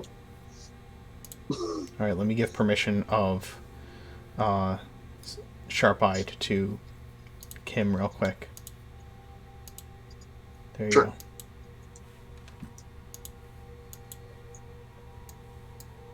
Do I see him before he sees me? Nope. As soon as you come down this way, well, actually, let me make a perception check for him. Actually, you rolled a 10, right? Stealth? Yep. Yeah, actually, you see him first. Oh, look at that. Oh. And I rolled for initiative. I'm going to keep that, but I'm going to attack him first. Yeah, that's fine. There's more than one in here. I don't know if you could see the other one or not, but okay, I can visible. see them. Yes. But see them. Their passives are a 9, so your 10 succeeds. As you move up, you can see them. You smell them before you see them, yeah, we can roll initiative. I rolled. I'm keeping that. You should be able to move Sharp-Eyed now. Can you not? Yes, I can. Thank you. All right, let me see. Okay, so Sarani, what was your initiative roll? 23.16. Okay. I critted it. All right. Everybody else can roll initiative as well. 20 for sharp-eyed, 11 for me. Yeah. Oh, sorry, 8 for me. 8? Why did it come up 19? That's weird. Okay. There we Oh go. god, we really are all getting a taste of Lou, and I just got an 8 on initiative. Yep. And I Go. am going to change the music. Yeah, unfortunately, if your token is not on a map that has dynamic lighting, you just can't see. Yeah.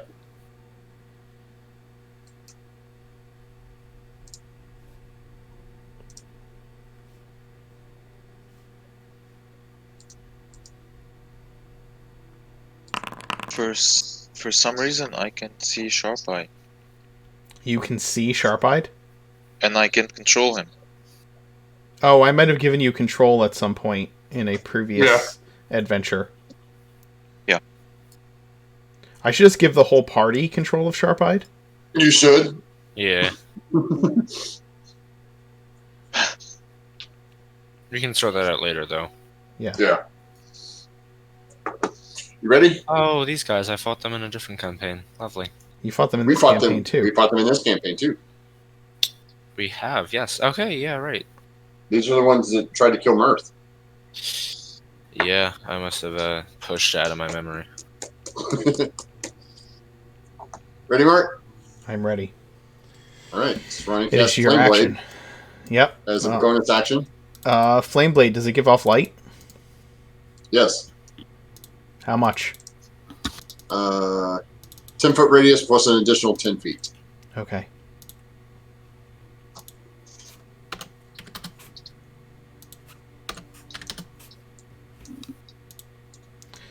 There you go. And you move up. This cave is literally so I can't step here. I have to step here. Yeah, there's a big boulder there. Yeah. Well, that's okay. I'm going to hit this guy. Okay. Attack.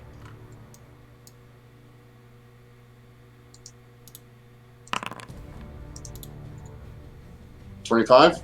That is going to hit for sure. Okay, so he will take... sorry, I have to do this. So he will take the 8 slashing damage, or... Hold on a second, let me double check this here. I always confuse this when I do it.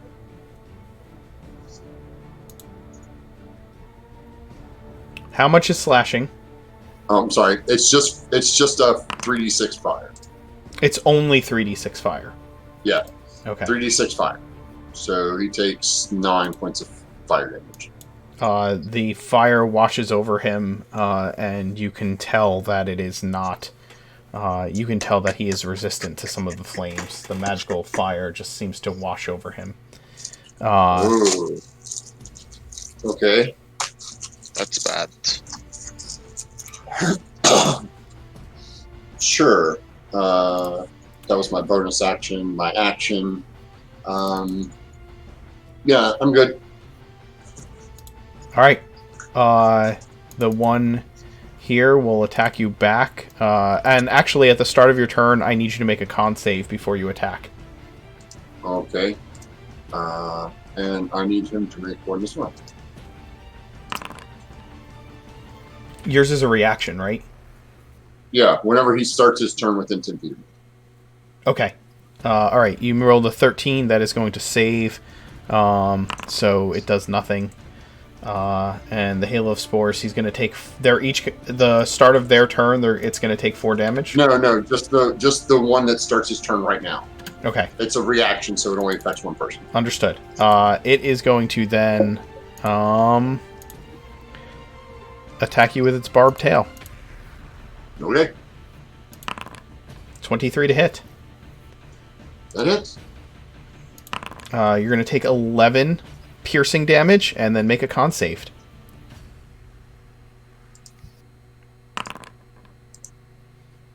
Oof. That's a 1. You are... do you have resistance to poison? Or do you get to roll with advantage against poison? I am resistant to poison. Let me double check here. Yeah, double check for me.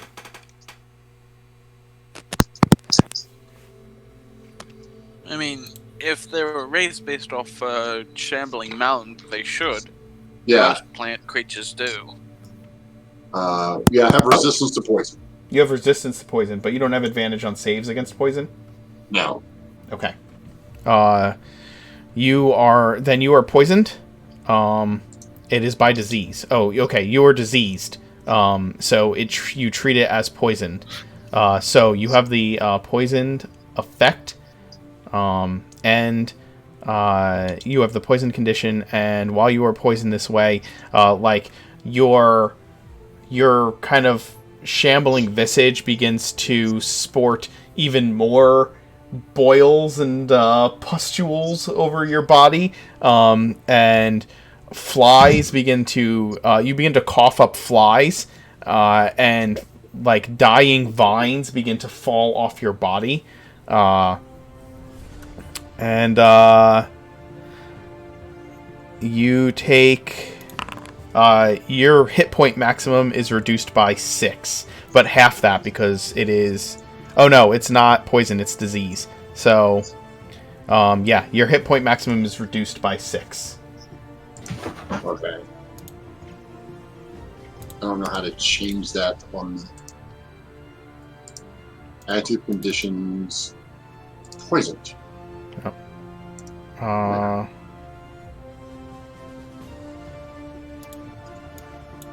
will put that in here in the notes. It is Sharp-Eye's action. It is. Alright, he's gonna come help Sarani out. Charge forward. Sharp-Eye doesn't have dark vision, does he? He doesn't know, but there's a flame blade up, so he can see everything. Okay. I don't know why. I've given his token sight, and yet he does not see the light from Sarani's flame blade, even though You have to say light. that. Yeah, it should. You should have to click on my token and say that my token emits light. Yeah, I had that up, and for some reason it didn't keep it.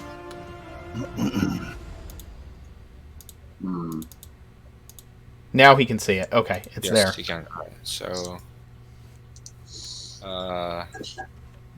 Can he... Oh, he can't get... He can't get past me. there. So... I mean, he's just stuck here. He can't... Can you, like, squeeze through the boulder? No, there's 2 boulders. It's up against the wall. Pretty sure rules is written. It says you can move through ally space as long as it's to an immediately unoccupied space when you end. Yeah, but there's no unoccupied space. There is no Right. Yeah. How big is the boulder? Yeah, because Sharp-Eye does have a climbing speed. So he can climb up. He can climb up onto the boulder. That's fine. Yes. So he's gonna scale it and then hiss at the bullseye, mark it. And yeah. He also needs to make a saving throw at the start of his turn. Did he start within 30 feet? Yeah, he did. He did. Con save. As soon as you guys got to the intersection, you guys were within 30 feet of the stench. Yeah. 12. Okay. Then he is going to... let's see. Rotting Presence. He fails, so he's going to take 1d6 plus 1 necrotic damage. So he takes 4 necrotic damage. Okay. This light's about ready to go out. Which one? This flame blade? Yeah. Yeah. So can you mark this one for me? Uh-huh. And then... Hunter's Mark? Saber. Yeah, actually, which one did Sarani hit? I hit the one in front of me. Alright, then he's gonna go for that one, and just, gang up on it. Alright, so he's gonna Hunter's Mark that one. Understood. Yep, yeah. So 22 to hit, 7 damage. Okay. Get him, buddy.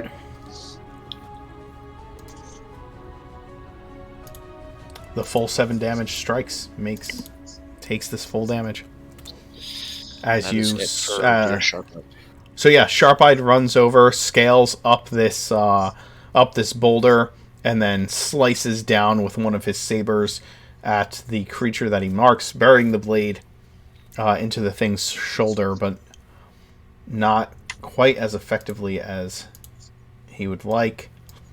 7 damage is decent, but not quite great. He only deals high damage when the enemies are super injured. Excuse me. It's true.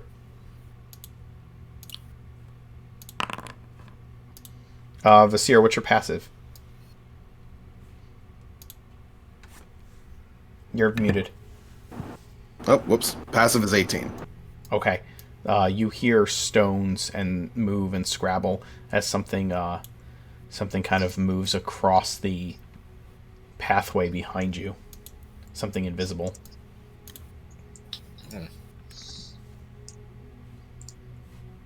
You can judge that it kind of went in this direction.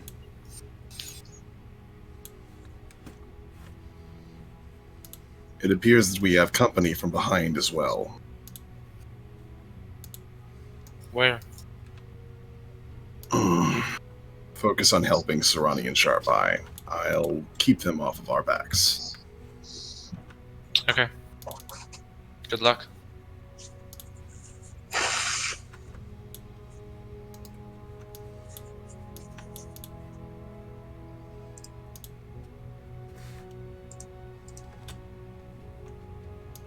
Oh, it was not your action. Yeah.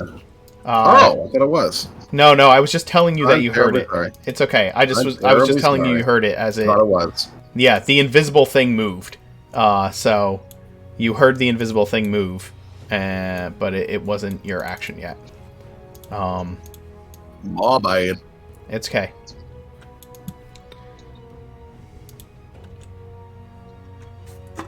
God damn it. Goddamn walls. Yep. Oh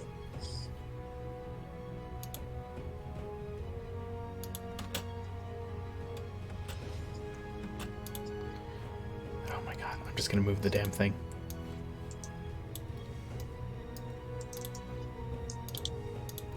Vasir, one of these creatures comes out from behind you in the darkness. You can hear it kind of jump and run in your direction. And it will attack you with its barbed tail. 17 to hit? That's gonna miss. Okay. You duck and dodge out of the way of that.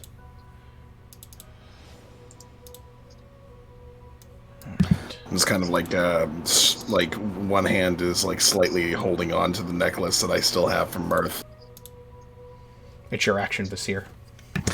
Well, I'll go ahead and respond to this rudeness by giving him some punches. Absolutely.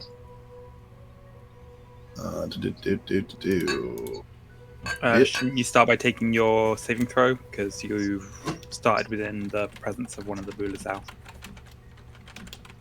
Oh, Yes. Yeah, con save. make that. You save. All right. Will this particular Bulazao be so kind as to make me a Constitution saving throw? Of course, it would love to. Con saves are its favorite thing to do. 23. That'll make it. Mm-hmm. Can it make another one for me, please? Of course it can. It would. All day, man. All day. 11. All right, it is stunned. Yeah, I knew that. Bip. Yeah, that's a crit. All right, so 4 hits, one of them being crit. I'm going to roll 4 bits of damage. Go for it. 6, 12, 23, 34. Is that 34 plus an plus additional 6? 6. Yes. 34, so 40 points of damage. All right. I don't know why this is already hurt. It shouldn't be. So Vasir kind of like pulls back both of his hands for a moment and then brings one hand into its gut. It kind of like steels itself as he feels like its insides wiggle around a little bit at the force of the blow. And then an elbow across the head conks it and makes it kind of woozy before he gets another like 2 big rapid punches straight into the stomach while it's stunned. This creature takes these number of blows that you are raining down upon it, and you can see that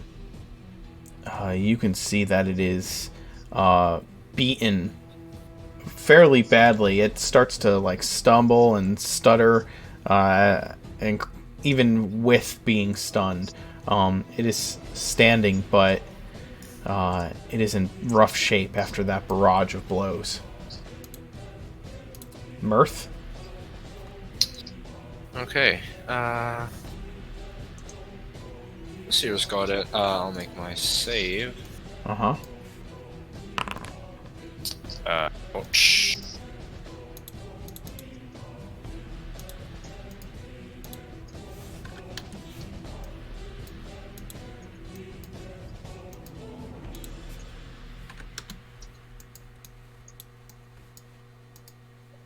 So that's how much damage? I will tell you in just a second. Sorry. For some reason, my tokens all have damage on them already, and I don't know why. When you selected them all, when you rolled initiative, probably. Oh, I probably think you still had them all applied damage to selected. everybody. Yeah. Okay. So when you applied damage, it applied to all of them, which You're right. would explain why I have 4 HP down when I shouldn't. Yes, that makes sense. Okay, so you are going to take 6 necrotic damage, Mirth. Okie dokie. We took a rest after the funeral, right? You had a long rest after the day. funeral, but then you had the fight against the... Yeah, I know. Just checking to make sure that a day and a bit has passed since the monastery fight. Mm-hmm.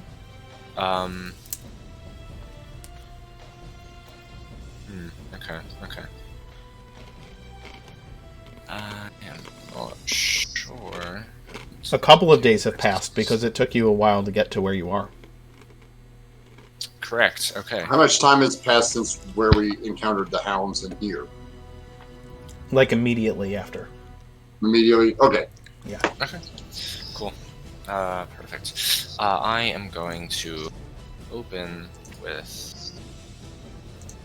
I'm gonna move down here. Okay.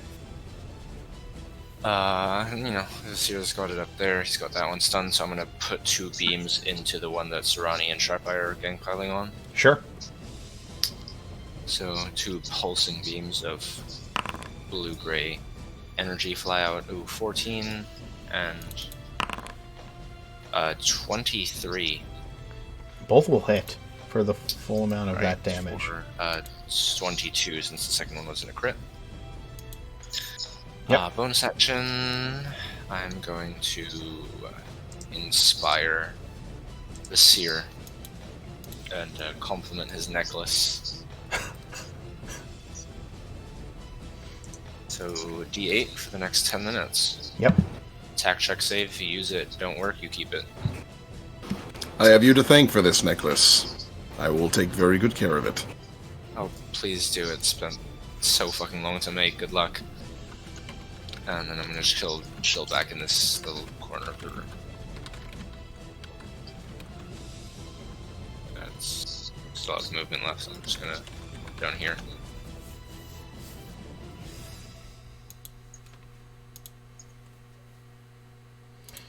Alright, that is it for me. Okay. The Bulazao that has been getting ganged up upon will stab at Sharp-Eyed with its barbed tail. 20 to hit him. It's gonna hit. Alright, I need him to make a con save, and he takes 7 piercing damage. He succeeds on his con save.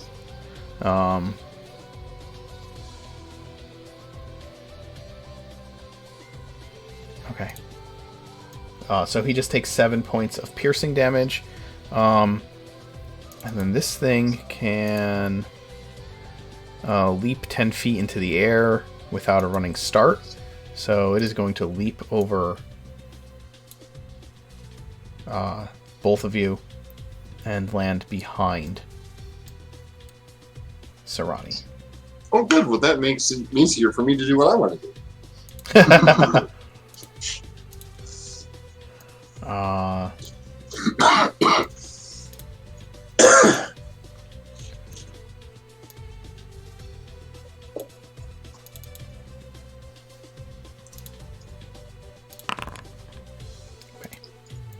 Uh, the last of these creatures is going to come around here and strike out at Vasir. 16 to hit. That's gonna miss. Yep, that's fair. Sarani, it's your action. Okay, so Sarani is going to step here. I will provoke the attack of opportunity. Okay. 21 to hit. That hits. You will take 11 piercing damage, and I need a con save.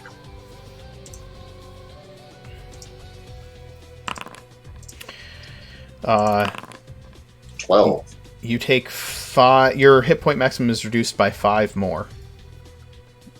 Okay.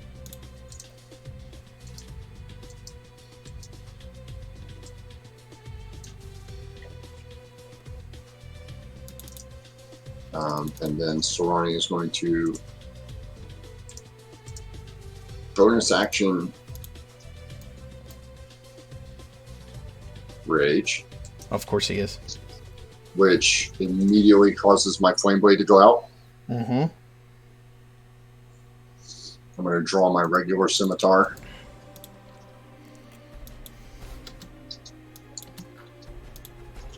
Or actually, no, I'm going to. I'm just going to grab this. I'm just going to punch this one Okay. at disadvantage. So You miss. 12. Yep. You go to smack it, and you miss. Which makes me even more mad. All right. And then let's see. Yeah, go ahead. Okay. The other Bullazao, now in complete darkness, is going to attack Sharp-Eyed with advantage. 18 to hit him. Yep. For 14 piercing damage, and a con save against disease, please. He is going to fail. Sharp-Eyed is going to be poisoned. And takes reduces his hit point maximum by 1. Okay. And then it is Sharp-Eye's action. He can see nothing. He is in complete darkness. He is going to attack the one in between him and Sarani for a flat roll. Okay. Concentration on Hunter's Mark. That drops. So Saber and then Hungry Jaws. 10 is probably a miss. 10 is a miss. Bonus actions for the bite. Also a miss. 7. Ouch. He is flailing in the dark.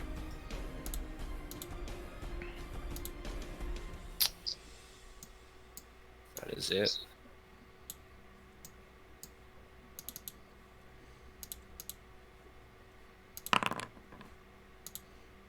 Vasir, you still hear something moving and skittering around in the darkness.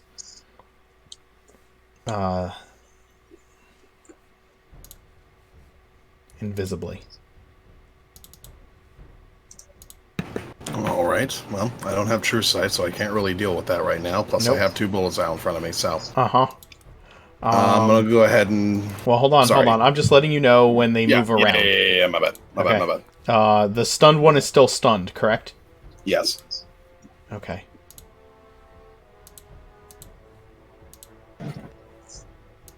Alright. Vasir, it is in fact your action now. Okay. Let's go ahead and keep beating on the stunned one here. Give him a couple good bicycle kicks. Go for it. Sounds like a plan to me. Oh, I gotta make a. I make That'll my hit. Constitution saving throw. Yes, So, the con save. Sorry. Yeah, the con save. I That gotta remember to do succeeds. that. Uh-huh. So that's gonna be a 20 to hit there Uh-huh. for 7 damage. Okay. Let me make sure that's 7 damage. Okay, it's still standing after the 7 damage. That 23 is going to hit it as well. for another 6. And that is going to put it down. Okay. And I'll go ahead and focus on the new one here with another attack not at advantage. Still a 20 to hit. Yep. And if he wouldn't mind making me a Constitution saving throw. I thought you'd never ask. That's a 20. All right. Well, 20's going to make it. And I'm not spending my last key point just yet. So I'll just roll the damage, which is going to be another 6. God damn, I keep rolling 1s for damage. Okay.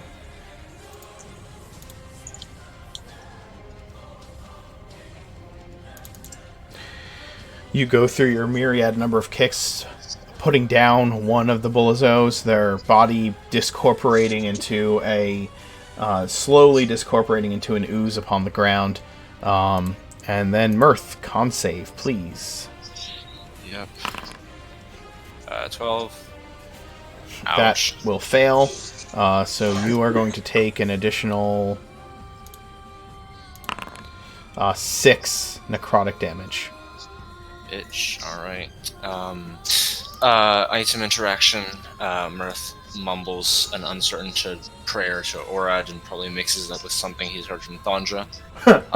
Drawing Angus's rapier and shedding light in a 30-foot radius. Okay. You're using the... Yes, Anghus gave me his moon-touched rapier.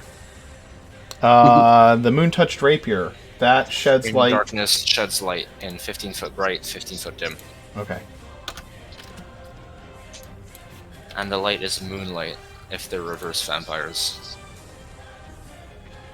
There, you are now shedding light, and Sharp-Eyed can kind of see. Under the supervision of the reverse vampires. Bonus action, I'm going to inspire Serani. Okay.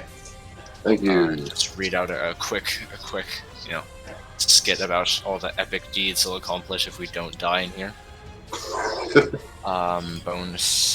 Action, sorry. I'm going to reach into my pack, pull out this nice little bowl, give it a lucky spit, and say, "Don't fail me this time."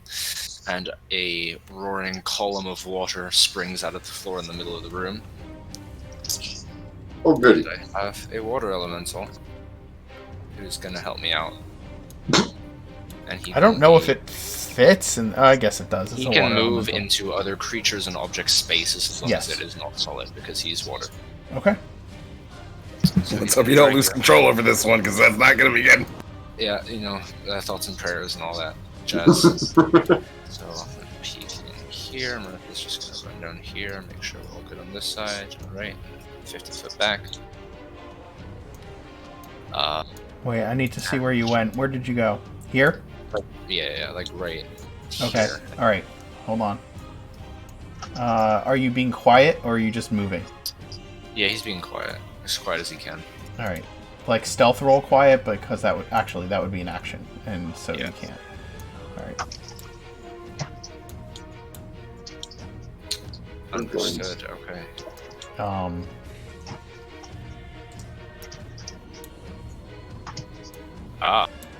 Okay, in that case.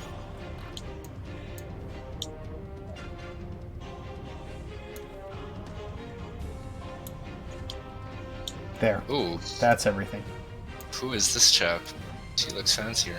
He is a humanoid. He has abyssal runes tattooed upon his skin. And he is wearing, let's see, splint armor. And carrying a glaive. And over his armor, he's wearing robes of the Archmage, right? No. You wish. I tried. In that case, I'm going to run up here, and then summon the elemental right here. Okay. And if you can, I'd move him into this corridor, on top of both of the Boo Lizao thingies. He'll just He has to be able to fit into the walls, right? In between the walls. He's amorphous. It can enter a hostile creature space and stay there. It can move through a space narrows 1 inch wide without squeezing. Okay, so you want him to land on top of both of the Bullazows? Yeah, he's just going to be on them. Okay, and they need to make saves or be pushed out of him, right? No, but he is going to use... Well, I have to roll initiative for him.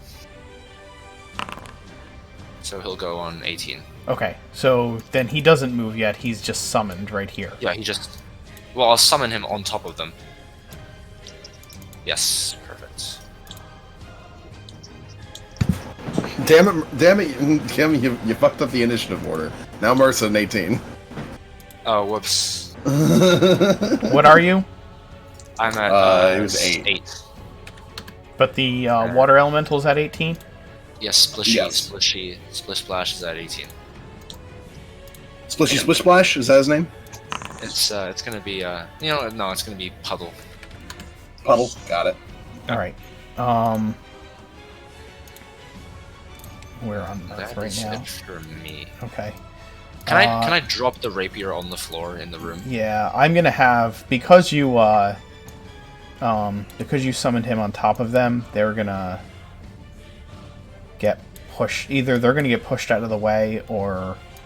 Then I'll summon him, like, interposed between me and them. Okay, that's fine. Just blocking that whole corridor.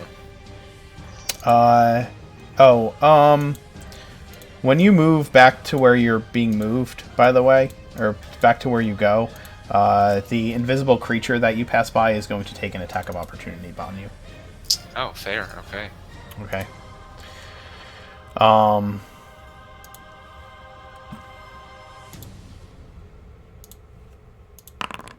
21 will definitely hit you. Yep. You're going to take 6 piercing damage, and I need you to make a Constitution save. Lovely. You are poisoned. 6. Great. You are poisoned, and you take 3 poison damage. You're poisoned for a minute. 3 poisoned. You're poisoned for a minute, and you can repeat the save at the end of each of your turns.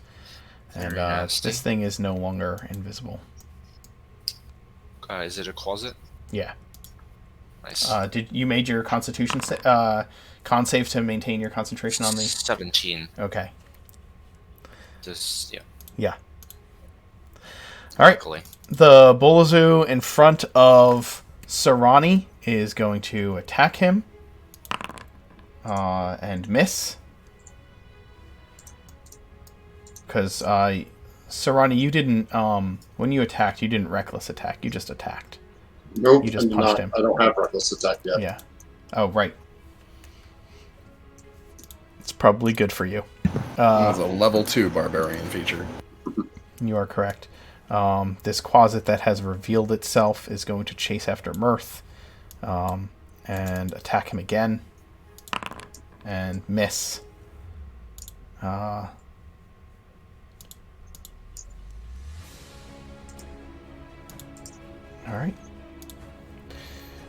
And then the last Bullazoo is going to attack Vasir. 23 to hit. That'll hit. 3 damage and a con save, please. 12. You are going to be poisoned. It is disease. It's disease. It's not poison. It gives you the poison condition. Okay. And your hit point maximum is going to be reduced by 5.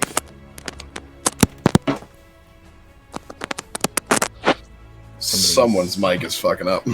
Yeah. Oh, was that me? Sorry. You're alright. Oh, there it goes again. There it is. There we go. We're good. Okay.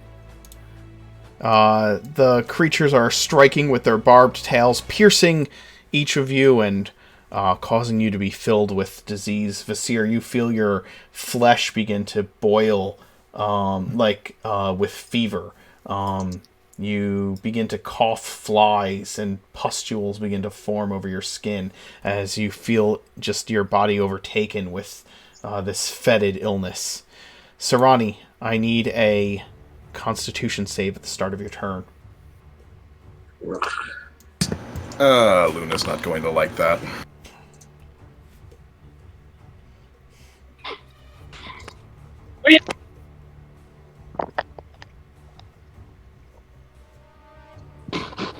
You succeed, and then it is your action.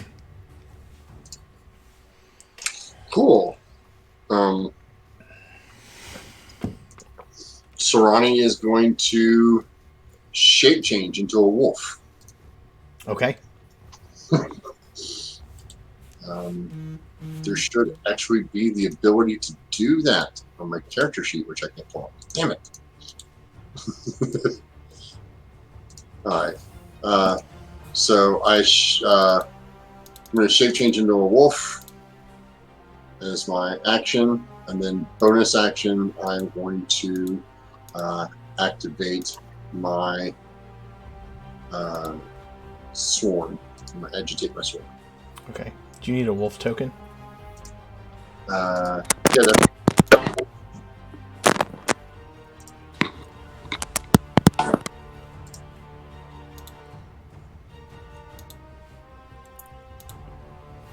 Okay. if I could access my character sheet, I could automatically do that. I know. We'll figure it out. Yeah.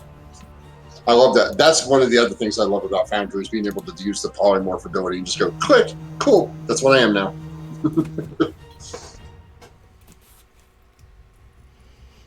I'm going to give you permission over this.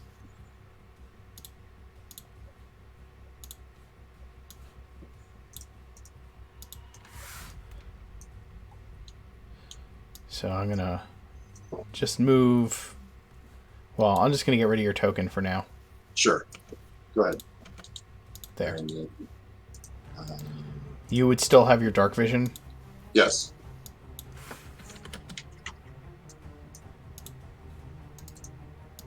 And then I am still... You're still poisoned. So What is the wings that you had on you? Was that just to give you... that was my inspiration from... Right. There you go. You're good to go. Yep. And then I'm going to activate my swarm, which I will call this button. Okay. And that'll be my turn. Understood. This Bullazu will once again attack your lizardful companion who is standing in the dark, giving him advantage on his strike. I dropped the rapier in the room. Oh, you dropped the rapier. Okay. Yeah. Then it is not with advantage. It is a normal attack roll. That is a 13 to hit him. No, his AC 17. Okay. Give me a con save for him as he starts his turn. 2.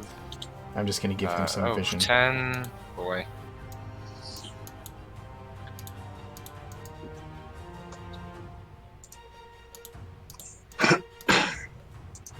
$10? Okay. He will take damage. I'm just updating your vision here because you're not giving off light anymore. The light is out here somewhere. Let me make a light source real quick. Can it still be lit when you drop it? Does that maintain? Yeah, it just its says light? as long as the blade is in darkness. Okay. So it is here, and it's going to give off how much bright and dim? 15 of each? 15, 15. All right. Yes, sir. There. That still puts this thing in darkness for sure, for Sharp-Eyed. So it would have been with advantage. So it would have been an 18 to hit him. Yeah, that's gonna hit. Okay. So he's going to take 14 piercing, and I'm going to need another con save for him. Well, Actually, does he get advantage for his con saves? Against poison? No. Alright, then it's just going to be the 10 and the 11. We'll just take those as his two rolls. So he's going to... his hit point max is going to be reduced by 7, and then he is going to take the damage from the necrotic stench. He's going to take 2 points of that. Alright, he's at 1 failed death save. Okay. So he is unconscious right now. He is, yes. He's lying on top of that rock, unconscious. So then the Bulazoo is going to jump over and run here. Hey, Mark, can you do me a favor? Yes, sir. Sorry, can you switch that to the bear that it's actually supposed to be? I thought you transformed into a wolf. Yes, because I thought I could only do the 1/4. 1/4. I'm fourth level. I can do a half. Gotcha. But I'll leave it now. I just want to transform into the biggest thing I can, and I keep forgetting that I have more levels of druid than I thought. Understood. All right, yeah, we can make you a bear instead. What kind of bear? It's a black bear. I don't get Kodiaks or anything like that yet.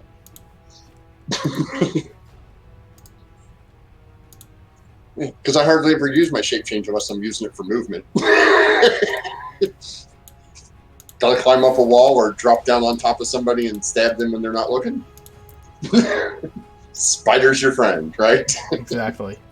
All right, I'm giving you the dark vision again, and you can update your token with all of its little things. I'll call it things.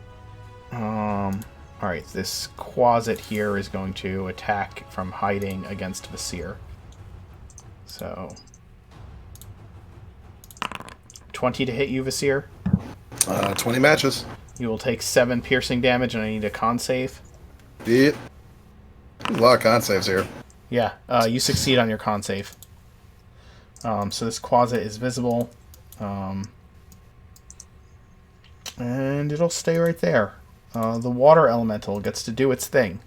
Yep. I'm going to command him to come right into the center of this hallway here, in these 4 squares.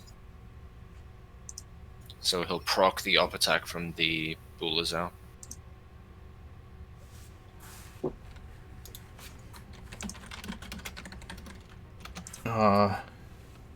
Wait, it's doing what here? So you're moving it where? Into the center of this intersection right here. Yep. Okay, so it is gonna take an opportunity attack. That's fine. Barb tail, 16 to hit it. That will hit. 7 damage. Is I'm it assuming non-magical? it is non-magical damage. And it's also immune to poison and disease, by the way. Okay, that's fine. So it'll take half that, right? Yep. I got you. So that's at 111 right now. I've got the stat block in my extra section on Beyond, so I can track that. Understood. I can also track its hit points on here. So Cool. that's a dead Bulazoo. Oh, it's not done. Oh. What's it doing? Still has everything. It's gonna bash the closet. Go ahead. Slam for 11 is going to miss. Well, it's flanking with me. So that's a 13. Actually, that's just enough to hit. And it is 17. going to... Oh, right, flanking is +2. Sorry, Yes. not advantage. So it is going to destroy that Quasit. Really. And you can't move through hostile creature spaces, right? No. No, you can't. Alright, then I'm just going to order it to block the hallway and defend me from anything. Okay.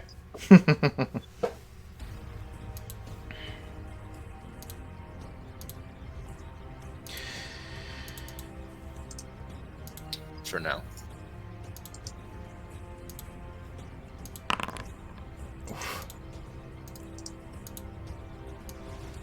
This Quasit behind you takes a swing at you, Mirth, out of invisibility and misses. And it is going to run away. I stab it. Go for it. Wait, you don't have a weapon. I have a knife. Did you have a knife in your hand? Yeah, I've got a knife. You did have a knife in your hand? Yeah, I had a knife. I just carry the knife around, and I Oh, drop okay. the rapier on the ground. Alright, go ahead. Make your Just attack of both my opportunity hands, with your which is dagger. always free. That'll hit 10. for 6 wait. da- Oh, that is an 18. Yeah, 6. Yeah. It is gravely wounded, and it kind of chitters and screeches and rushes away from you as far as it can.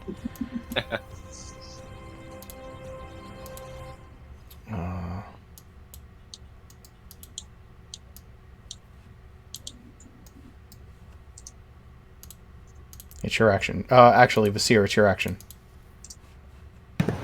All right, I'm going to go ahead and try and give this little closet that just hit me with a little bit of a jump kick. Sure.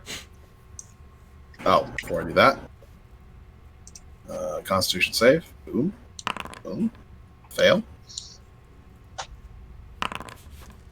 That's going to hit the closet, though. For 7 damage. That is going to destroy the closet. Just jump kick, pop straight into the ceiling. Squid.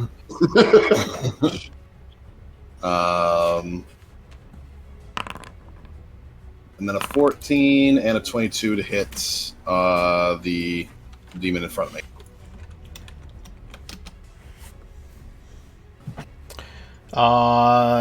The 14 is going to hit, so is the 22. Phenomenal. For a total of 15 more damage onto him. All right, and make your con save at the start of your turn. I'm sorry. I did. It failed. It was 10. Oh, you failed? Okay. All right, let me give you your damage. I'm sorry. So it's going to be 5, 6, 7 damage. Okay.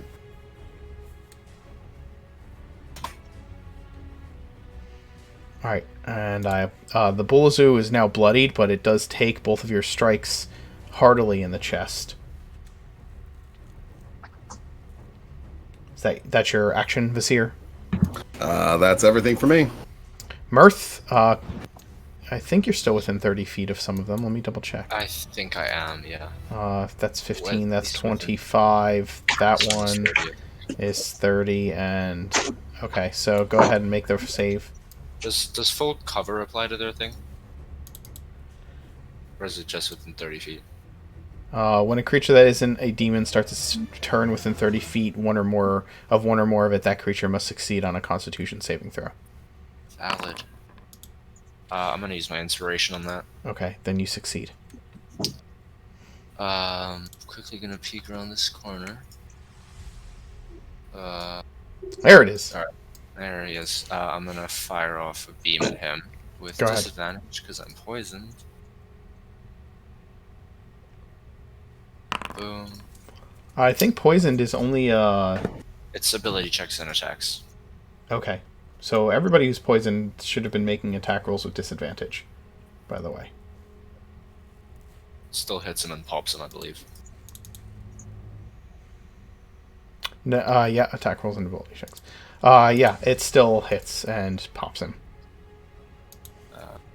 Smiles. 50. Oh, actually, no, I don't want to be there. He's gonna stand here and fire a blast at this one. Yeah, which one? Because I get to. The first bull is out on that corridor. Okay, it has full cover from your watery creature. Okay. Then, in that case... Right? The you can't really shoot around it to get to that thing, so... Yeah, it's chunky. I'm gonna... I mean, you can shoot through it. There's the possibility that you won't do enough, that all the damage won't be absorbed by it, but I'm pretty sure it will. There's a strategy in StarCraft 2 that points out that when you have one group versus another group, if you allow them to simply attack the first thing that they see, they'll all attack different targets, and it'll take a much longer time to kill those targets, which makes your ability to win that particular skirmish go down considerably. Yep. So the goal is to try and focus fire things instead. Yep. Just as a note. Understand? Yeah, I understand what I'll you're saying. Beam it. I'll beam it. The elemental is beefy anyway. Let's see if I can hit it. I don't know that you'll act. I'm saying, like, if you crit, It's fine. I won't yeah, hit don't do it. Don't do it. I'm I'm just gonna randomly throw another beam down here to see if I can smack another closet if they're trying to sneak up on me. Sure, go ahead and roll.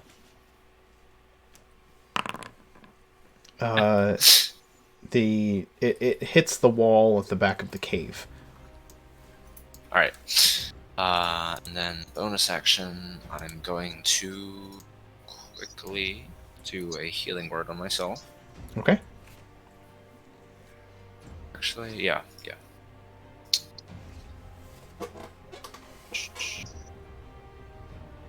4 plus 5, 9. Beautiful. And then just chill here, watching this go down.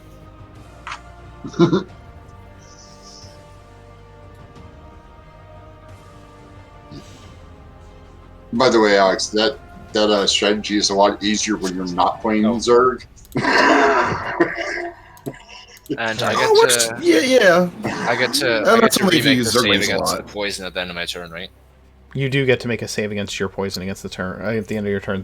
Anybody who's poisoned by the Bolazu do not get to make that save. Jeez, I cannot save for shit. You are still poisoned, Mirth. Yeah. Okay. Yeah. Zerglings have a mind of their own. Cultists would have a terrible DC. The problem is there's just a limited amount of Zerglings that can attack something at one time because they have to surround them, and then when they surround them, the rest of them are just kind of like running around going, when's it going to be my turn? Oh, can you do me a favor? And I think I need you to make a death save for. Oh yes, for Sharp-Eyed. I do. No, I thought that guy went after Sharp-Eyed.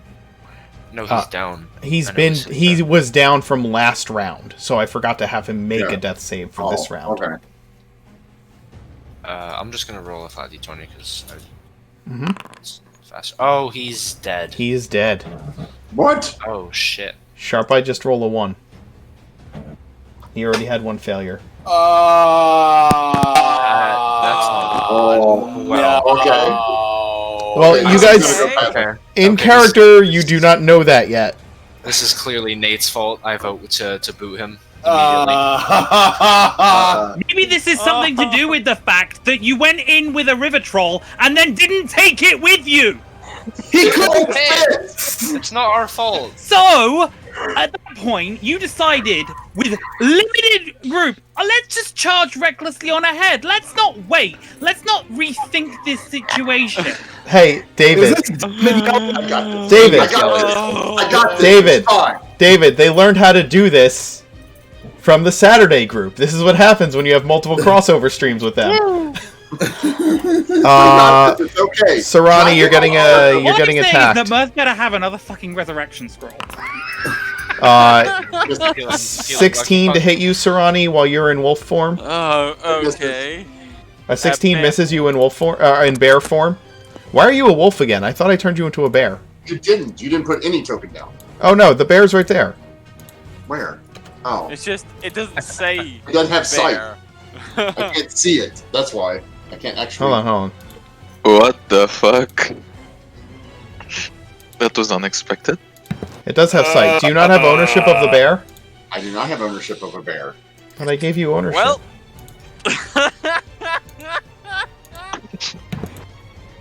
Aha, now I have ownership. No.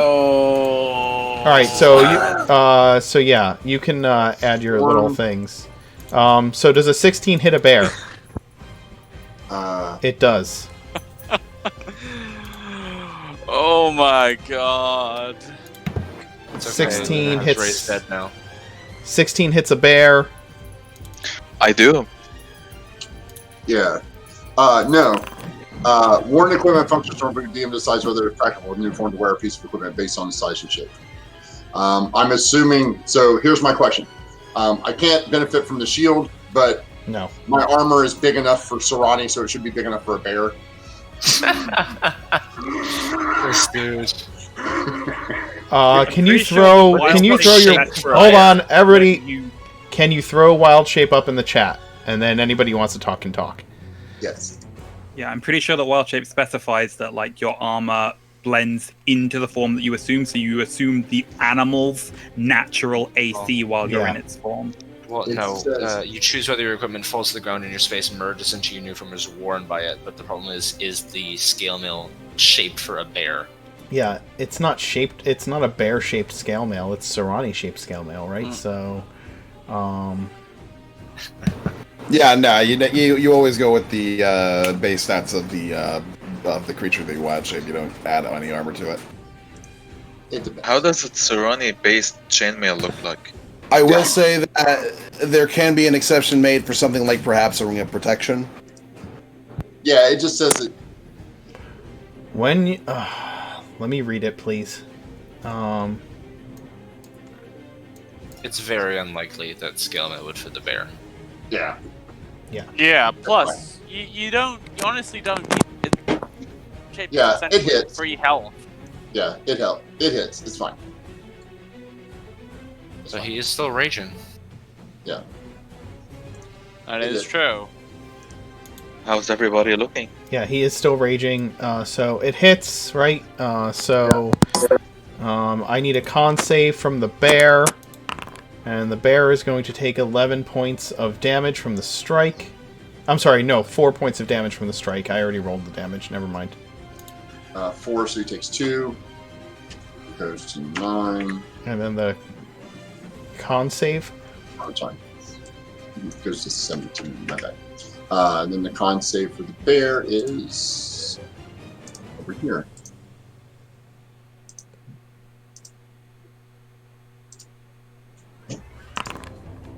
It succeeds. Oh, goody. You succeed as Bear Sarani. The Bear last Ronnie. the last Bulazao is going to attack Vasir. 21 to hit. Yeah, that'll hit. 3 damage, because I can't roll damage against you, apparently. And then I need a con save. I'm going to eat these things. That is going to succeed. Alright, start of the round. The Bolazo behind you is going to attack you. It's my turn. You took me off the initiative order. I'm at a 23. I did? Oh, you are at 23. I'm so sorry. Yeah, the bear between me and Sharp Eye, the one between me and Sharp Eye is going to die horrible painful death here. Okay. Go ahead and attack. Actually, make a con save at the start of your turn.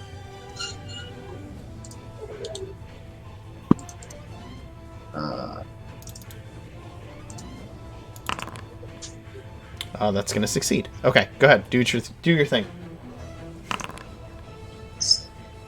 17? 17 will hit. So it takes 5 plus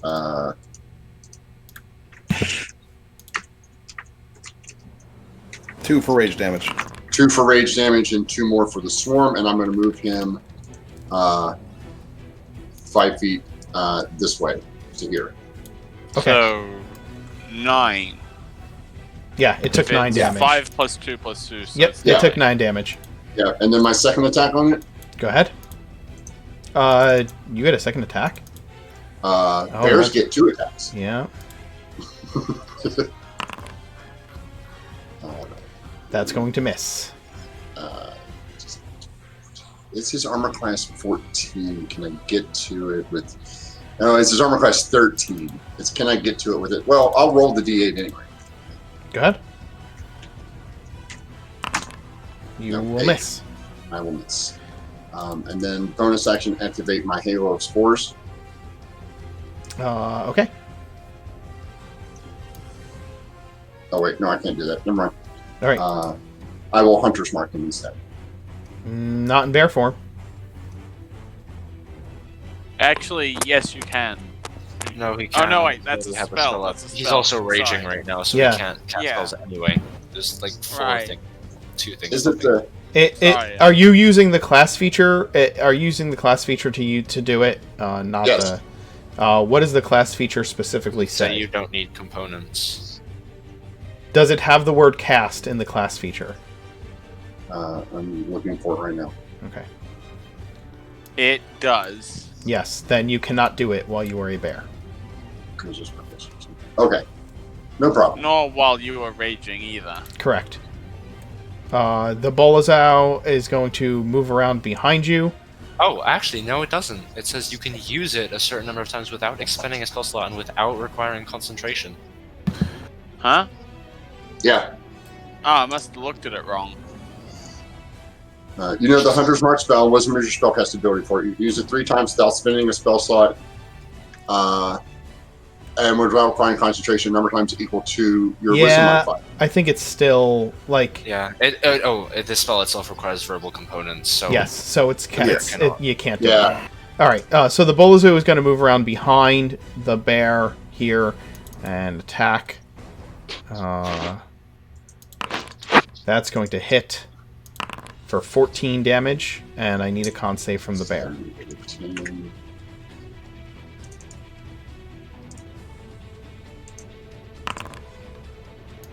So it's going to lose 3 of its hit point max. Okay.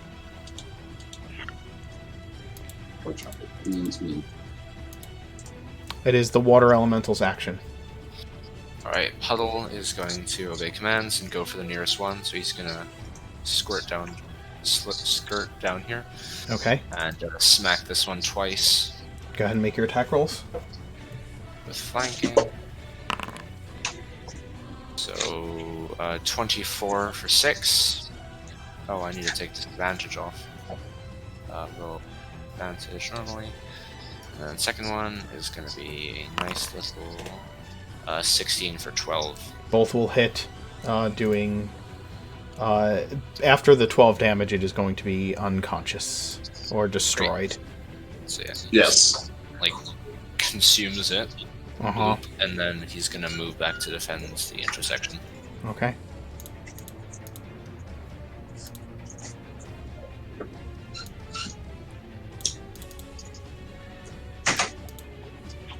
Right, give me your lower.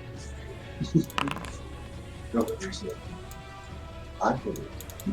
Go ahead.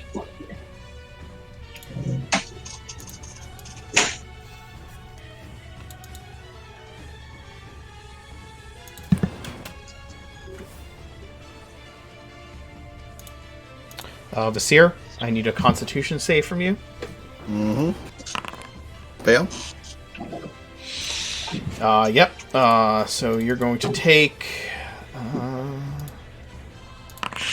4 necrotic damage, Okay. and it is your action.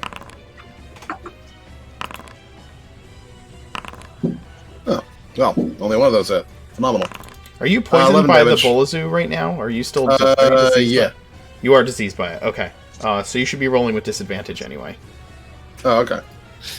So a Have you 10 been and an incorporating 11. the advantage from your necklace? And then, into this? all right, so I missed all my text. Right. Hold on. What? You have resistance to poison and advantage against it. It's disease. It's not poison. But the poison condition is still an effect that comes from it. Yes. The Constitution saving throw is against disease, Okay. and then it gives you the poisoned condition. But you're not saving against poison. You're saving against disease. Okay. It just Gotcha. yeah, exactly. Yeah. That's why usually whenever they say you have resistance against poison, they usually add disease because they usually commingle a lot. Yeah. It's just So that yeah, I missed all my attacks. there's no diseased condition, right? There's only a Right. poisoned condition, so that's why they use that. Okay, so you miss with your attacks as Yep, you go all of through. Okay, the thing is just you are moving sluggishly and from the illness, and it just moves around you. Eventually, you'll be immune to disease as a monk. Next level. Literally next level, yeah. Mirth, what are you doing? Good question. It's not the best spot we're in, is it? No.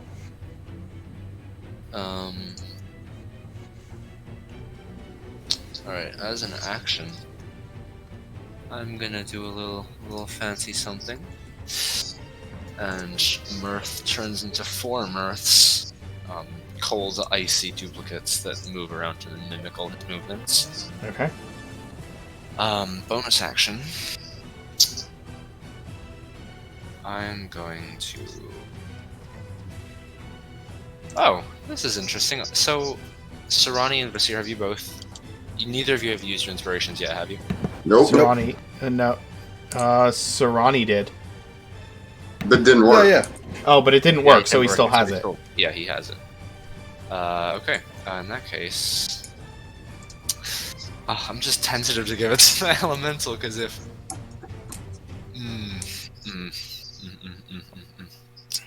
If you got a bonus action left over, a heal would be cool.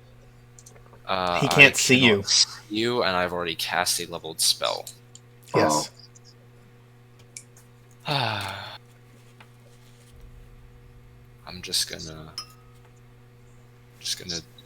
stress as a bonus action and just touch my jewelry and sob. I need to apologize to David. He's been stuck because of these two combats. Yep. Alright. I'm going to move on. You can figure out if you're doing anything with your bonus action. Yeah. He's I have sobbing. nothing to do. The Bullazoo is going to attack the Seer with its barbed tail. That's a 19 to hit. That'll miss. Okay. As we come to the end of this round of combat, you guys are in a really dire situation as you have moved deeper into these caves and discovered that they are not quite as empty as you would once hope they would have been. Things are bad. Sharpite is down in a bad way, and the only one who knows it is Bear Sarani. Bear Ronnie. Who is busy eating things at the moment. Or trying to. Meanwhile, on the other side of the map, Luna and Xavier are dealing with these cultists. I wish David didn't choose that moment to be right back.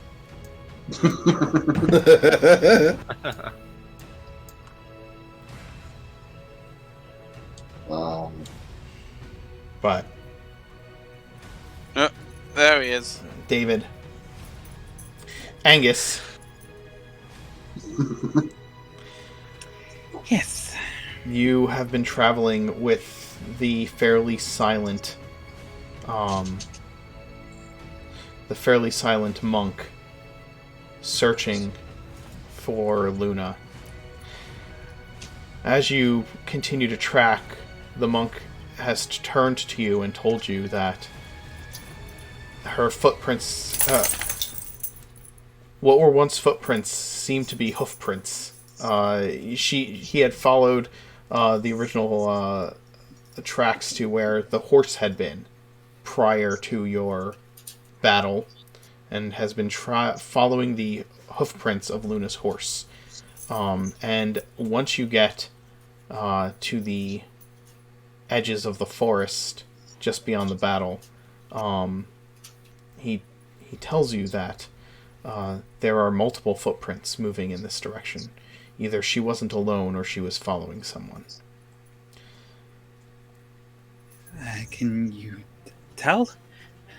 Are they elf footprints? I cannot tell what kind of creatures they belong to, other than the fact that they are humanoid in nature, probably as tall as you, or around your height or mine. Okay, just focus on fighting her. That's what matters. Which way do they lead? Deeper towards the forest. How long has it been since the funeral? Because Luna, you were not at the funeral, right? You had been missing since the battle. Yes. So I'm this pretty sure you said it was about a day and a half. Yeah, it's been about a day total, because it was the half a day from the battle. Well, it was like late evening when the funeral happened. We went to bed that night. It's then been more or less an entire day up to like late evening for when the river troll showed up, and Anghus was like, screw this, I'm out of here, I'm going to go find Luna. So it's then probably been about like another day and a bit of traveling. So yeah, about a day and a half, 2 days. Okay. All right. So you're roughly a day behind Luna in travel time. The monk turns to you at this point and says, "Do you wish to push through the night? Or do you want to stop and rest?" I have my goggles. I can see pretty well in the dark. I wouldn't want to make you feel that you were at risk. I'm not sure. Can you see in the dark? I need to check. This Leonin. music is a. This Leonin music is a bit epic for this Leonin do not moment. have dark vision for some dumb Yeah, reason. they don't. Yeah. Both of the cat races in D&D don't have dark vision for some dumb reason. That is so weird. The Leonin grabs the necklace around her throat and says, "I can create light if I need it. We can push on if you want to." And finding her is important. The sooner that we can get to her, the sooner we can get her back to the group, and she can talk some sense into them. So let's try to move quietly, but quickly, if we can. We shall. Give me a stealth roll if you're Just moving sort of quietly. give her a look and just go. I think we should stick as close to the edge of the forest as we can, and still be able to keep track of footprints. I know that there are elves around here, and they're not necessarily well disposed towards those of us that don't have Fey heritage. That will be difficult, considering that these footprints go into the edge of the forest.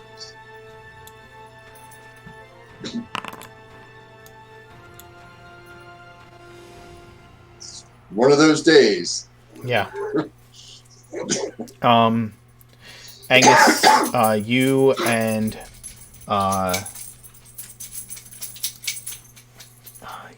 Arthaz move to the edge of the Corial forest, and you see that the hoofprints and these booted footprints move into the edge of the forest. You track through the night, and I will need a couple of constitution saves from you as you push through. You've been up for the normal hours of the day, but now you are pushing far beyond. I'm going to use my inspiration on that. Sure.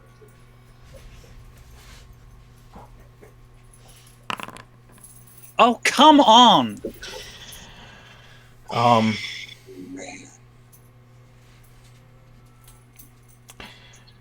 After a night of travel in through the tree line of the Corial forest just on the edges, as you come to just during a couple of hours after dawn, early morning, just after Luna has kicked down the door of this cottage. You see it in the distance, maybe a good 15 minutes run. Maybe actually, no, you would see it. You move up. This is probably after they've dumped the bodies into the well. You move up, and you can hear, as you move closer, you can hear the sounds of battle up ahead. You've pushed through the night. You've gotten there. You have not taken as long to get there as Luna has, because Luna was trying to stay back away from these creatures that were traveling. And you have rushed forward with your monk companion through the night, moving as quickly as you can, but you are exhausted. You will get there at the start of the next round of combat. May be able to help, but you can hear the sounds of battle coming from ahead, coming from this cottage. You don't know if Luna's in there or not, but you have come upon her horse.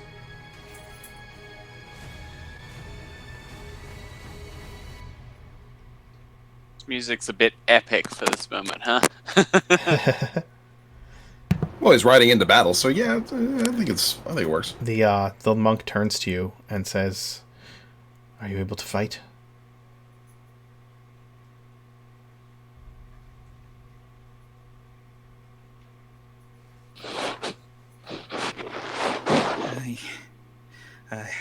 If Luna's in there, I have to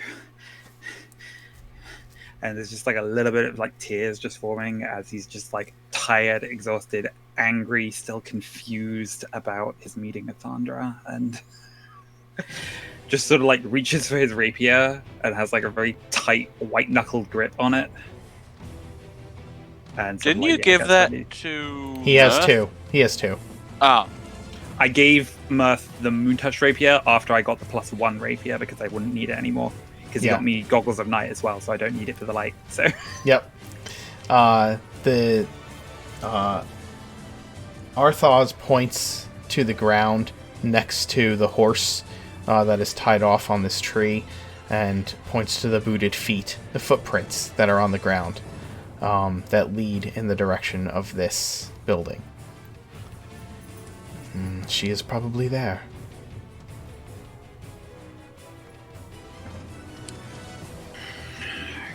okay.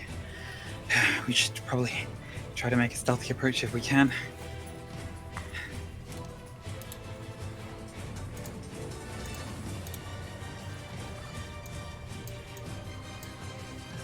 Alright, Angus, give me a stealth roll. That's better.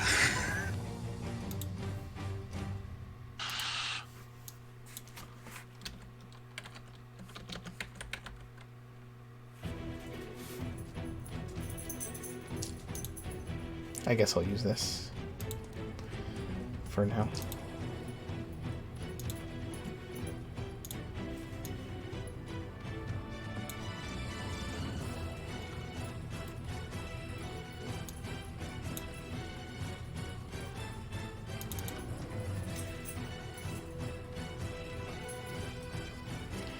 Actually, that works a lot better than I expected it would. Angus, do you have sight? Yep, I do. Okay. I'm going to add you and our Leonin friend to the initiative order here. so do we re-roll initiative? Nope. Or do we take... Yeah, I figured. Nice.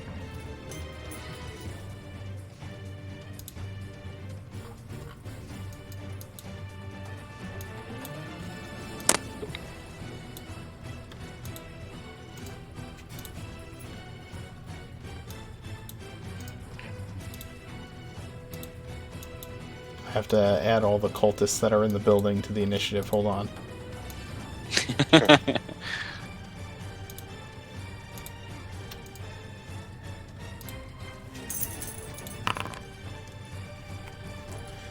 Okay.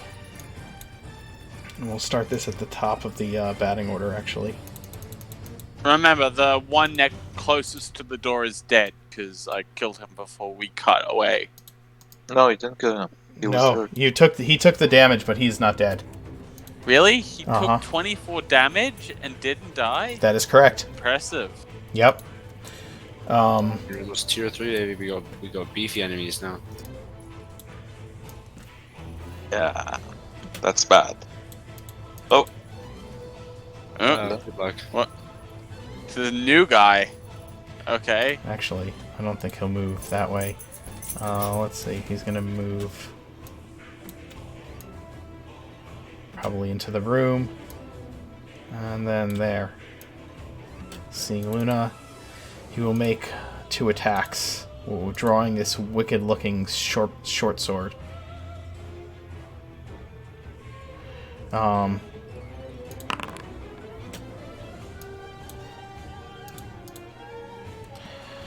12 is not going to hit you, though, with his first attack, and a 13 is not going to hit you with his second.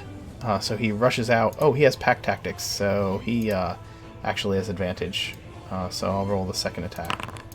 It's a 21 to hit, which still will not hit. All of his strikes are just bounding off of your shield and your shield of faith that is glowing around you.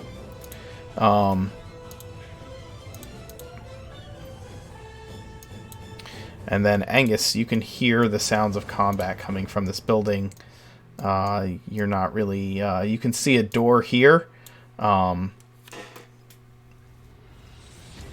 But what are you going to do? Okay, gonna run over to that door and just check and see if it's open. It is locked. Then I am going to try to just kick it down. Okay, give me an athletics check. This is bad. Yeah. Even at disadvantage, Jesus. You kick I am the door. just Go ahead. almost in that way where Anghus has previously been very much in that pious, devoted mode of like, I am the champion of Thandra. Now it's just more like, I am the champion of, I haven't fucking slept. I don't have time for this bullshit.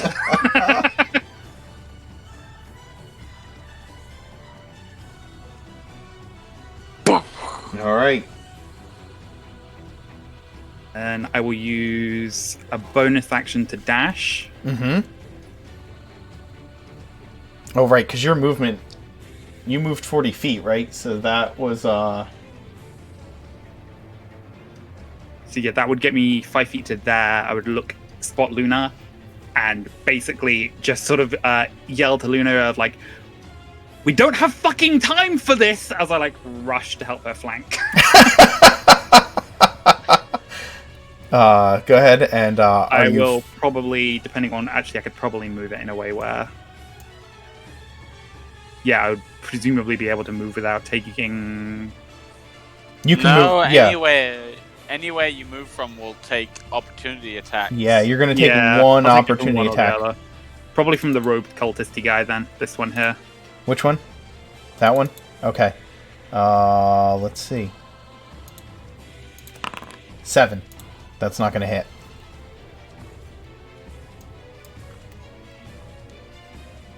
Are you firing off a grave bolt as you dash? Yeah, that is a good point, actually. So yeah, I will fire it at, obviously, the one I'm assuming is like the leader, the one I've been sort of heading towards. This one here? Sure.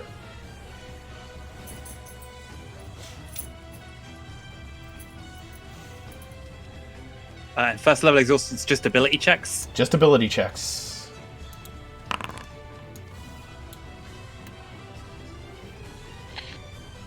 Dang. That is going to hit for 18 necrotic damage.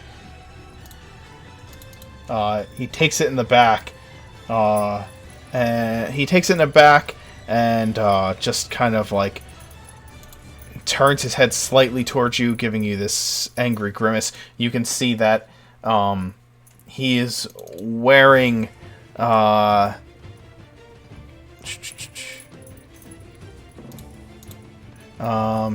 studded leather, and it is this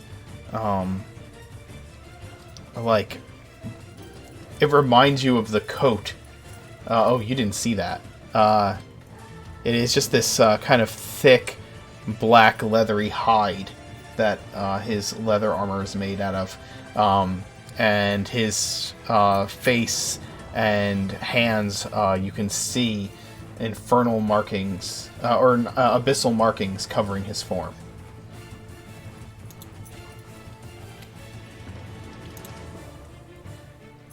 Oh, shoot. Okay, so that is my turn. Okay.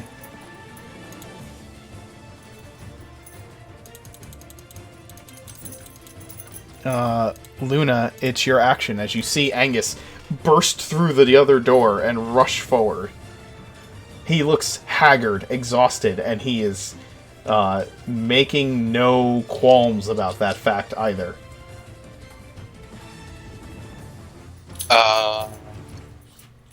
Okay, so she looks at this guy and tells him, "Big mistake." Raises up her shield and slams it on the ground for Toll the Dead. Okay.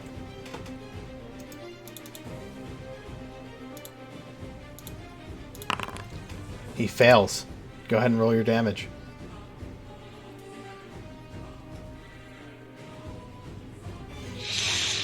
Did that work? No.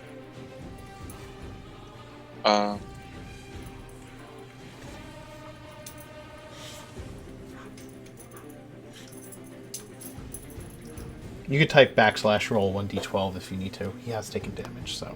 Yeah. Should be 12. Alright. That's 9 necrotic damage, and he takes... He takes extra then... Oh. 3 radiant damage. Okay. As If I remember correctly. Yeah, as the toll rings through his head, he falls over, his eyes rolling back, and he collapses to the ground. She shout-outs to Xavier. Old man! Kill the mages! And as a bonus action... Ooh. And Angus is going to look a little bit confused. Old man? I am 34!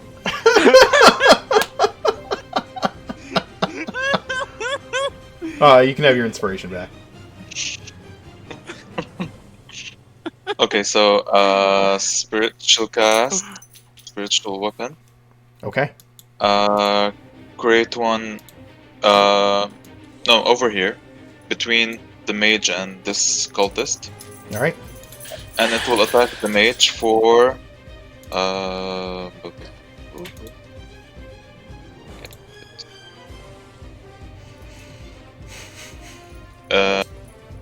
D8.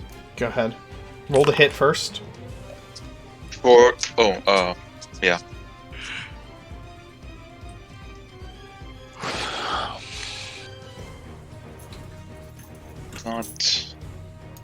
It's not rolling here.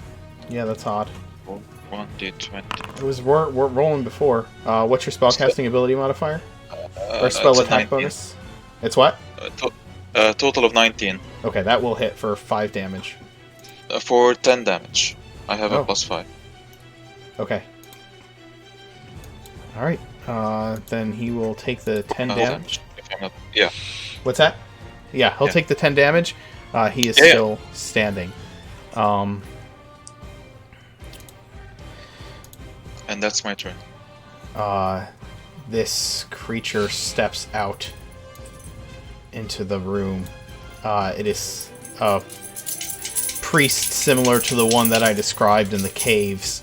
And he slams his glaive on the ground and says, "Stop this," towards Luna. Luna, I am going to need a I am going to need a wisdom saving throw from you.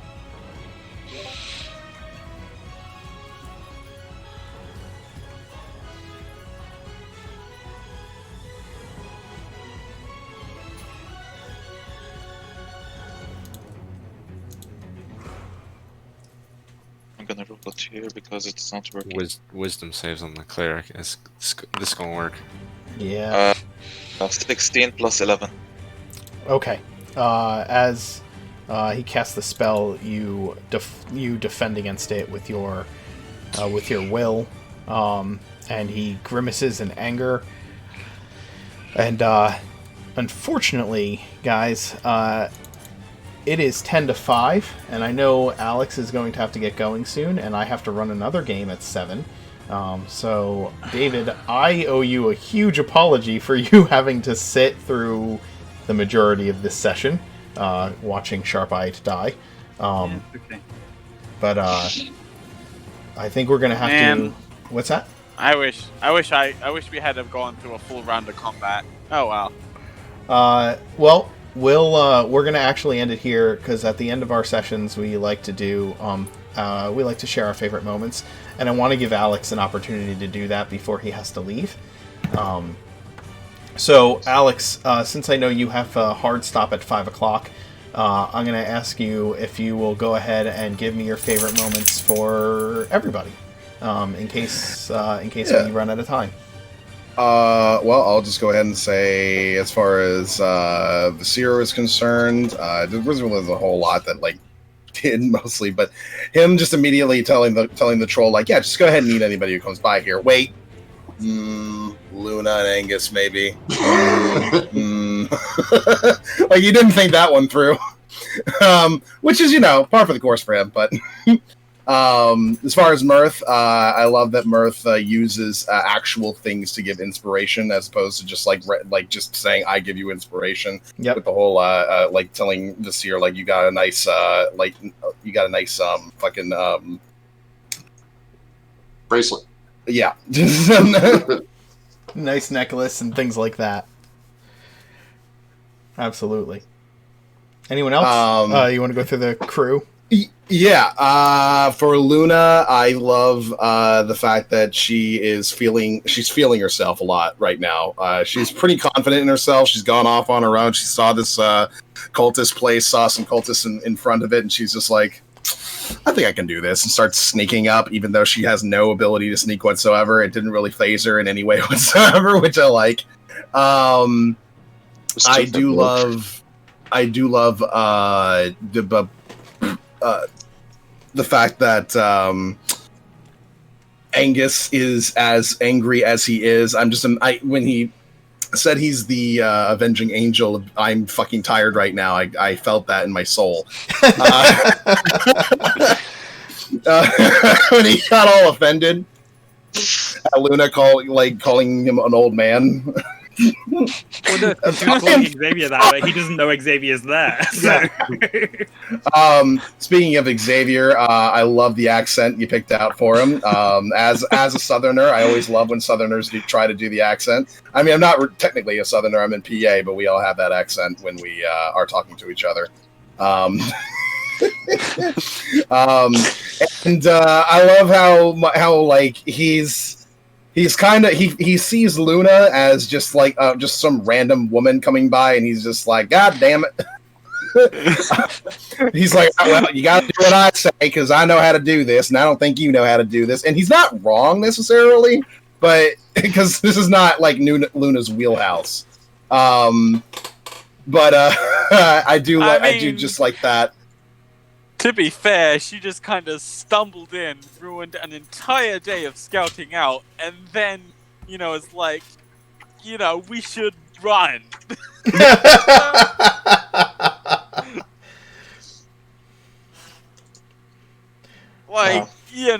He was planning to scout out that place for a couple more days, see who came in and left, see when he could get an opportune moment, and now he has to act because clank, clank, clank, clank.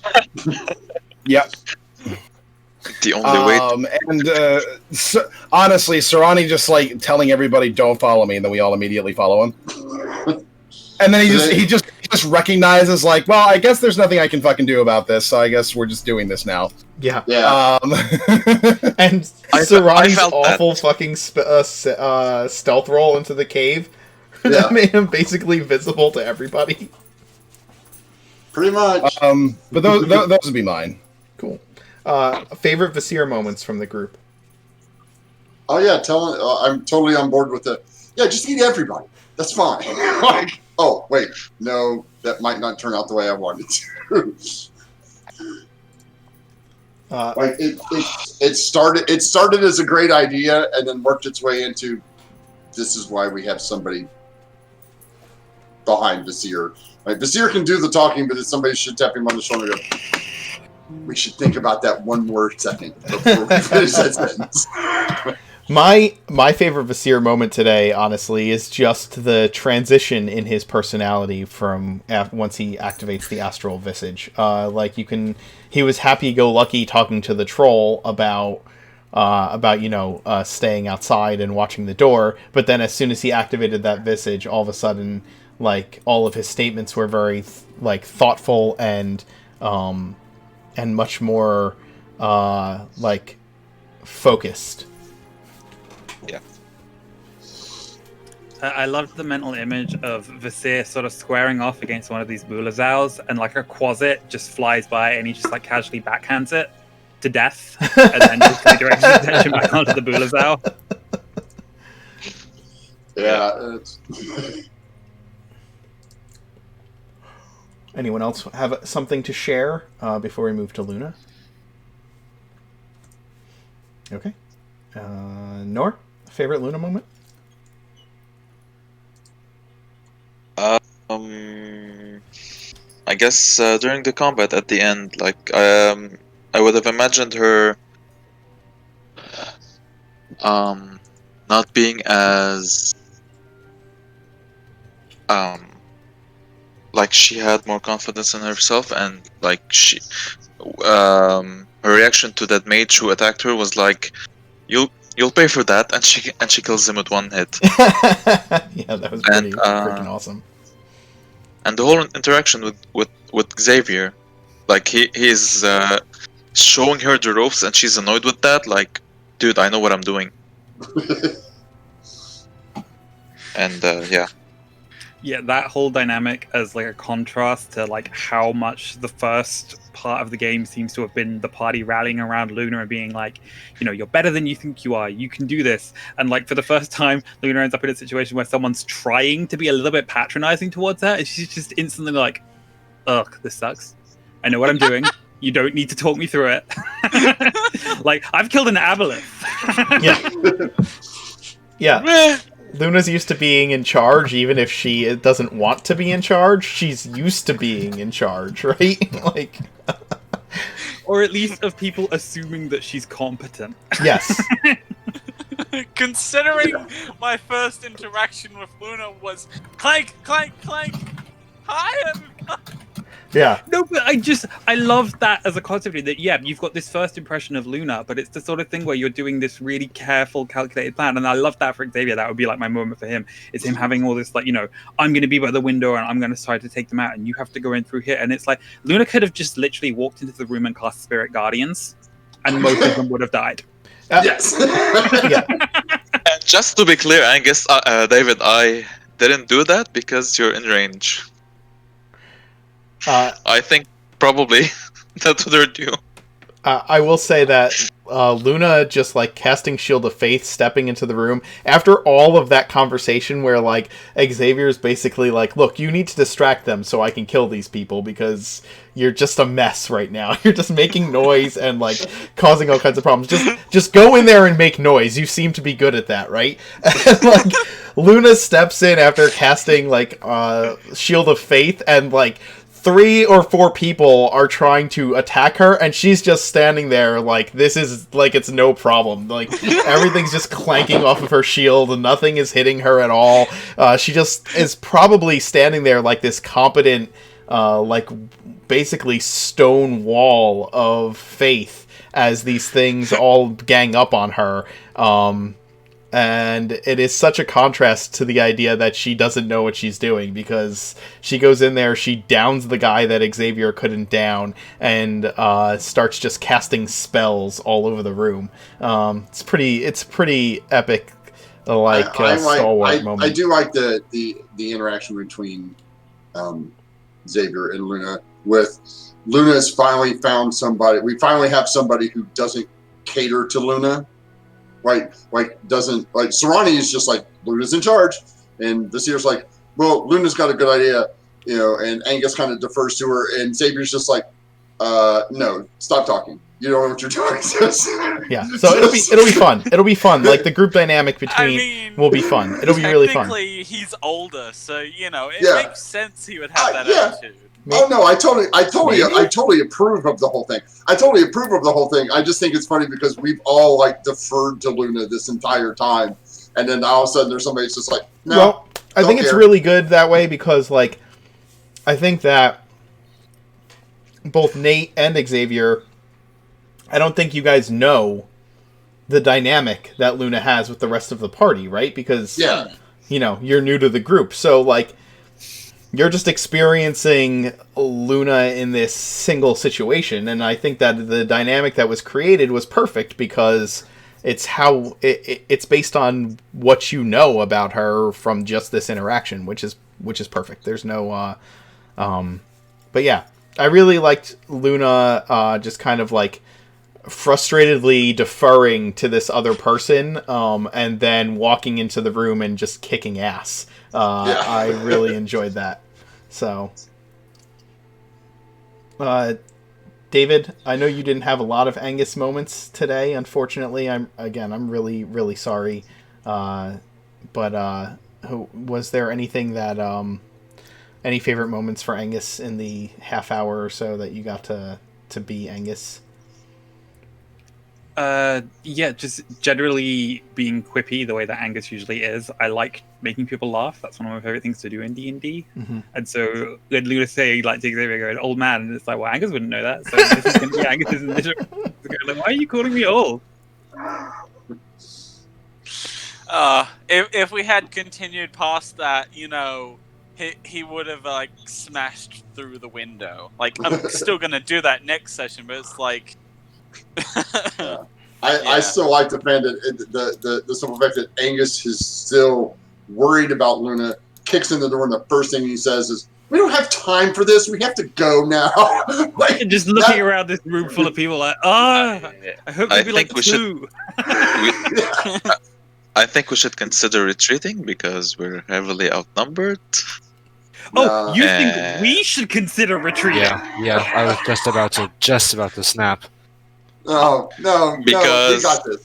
We totally when- got this. Yeah, when- we totally. Fine. Gee, when the if first only guy we, if entered only the we had a room, convenient magic when item where they we could show back summon up. a disposable entity to like stay and block people off for us while we make a strategic withdrawal. If Strategic only. withdrawals are for losers. This is going to be We're not withdrawing. Strategic so- withdrawals are for people who don't get their It's- companions killed. I was gonna say this is my favorite David moment from today, not necessarily Angus moment, but the sheer literally, the anger. second he went down, I was like, if he rolls in that one, he's dead.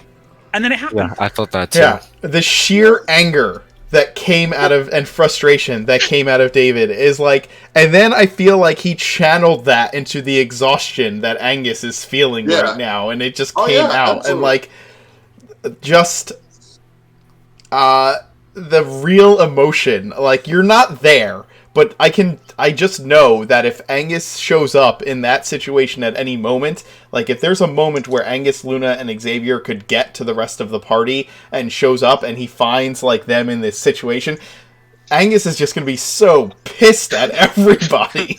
I mean, honestly, just imagine returning to the party. Sharp-Eyed is dead. We have a troll now. How do you react to that? I'm not sure. Sharp-Eyed is not dead. He's temporarily indisposed. Yeah, we Oh got my this God. covered. Anyway, Got this covered. And- And gentle repose. any You'll be other fine for any a other Angus moments for today? Yeah, his sadness over what happened with the Raven, with Dondra. Mm-hmm. So that's, I guess that's a very important. Yeah. Yeah, like Point genuinely, in as this annoying story. as it was that I burned inspiration and got 2 nat ones, it is entirely in keeping with the fact that like Angus was technically dead earlier today and had to be revived. So he's not like in a position where it's like he's not necessarily doing well. He instead had to go running through the night. So No, his mental makes state sense. his mental state is not good, and then on top of that, like his physical state is not good, but he's just pushing himself to his limits right now. He did pull off a saucy ass door kick though. Hell yeah. You know, Yeah, like a 25 Pros and both cons. times. That was pretty freaking epic. And honestly, we should leave that house because Nah, you're fine. yeah, you guys are You'll fine. live.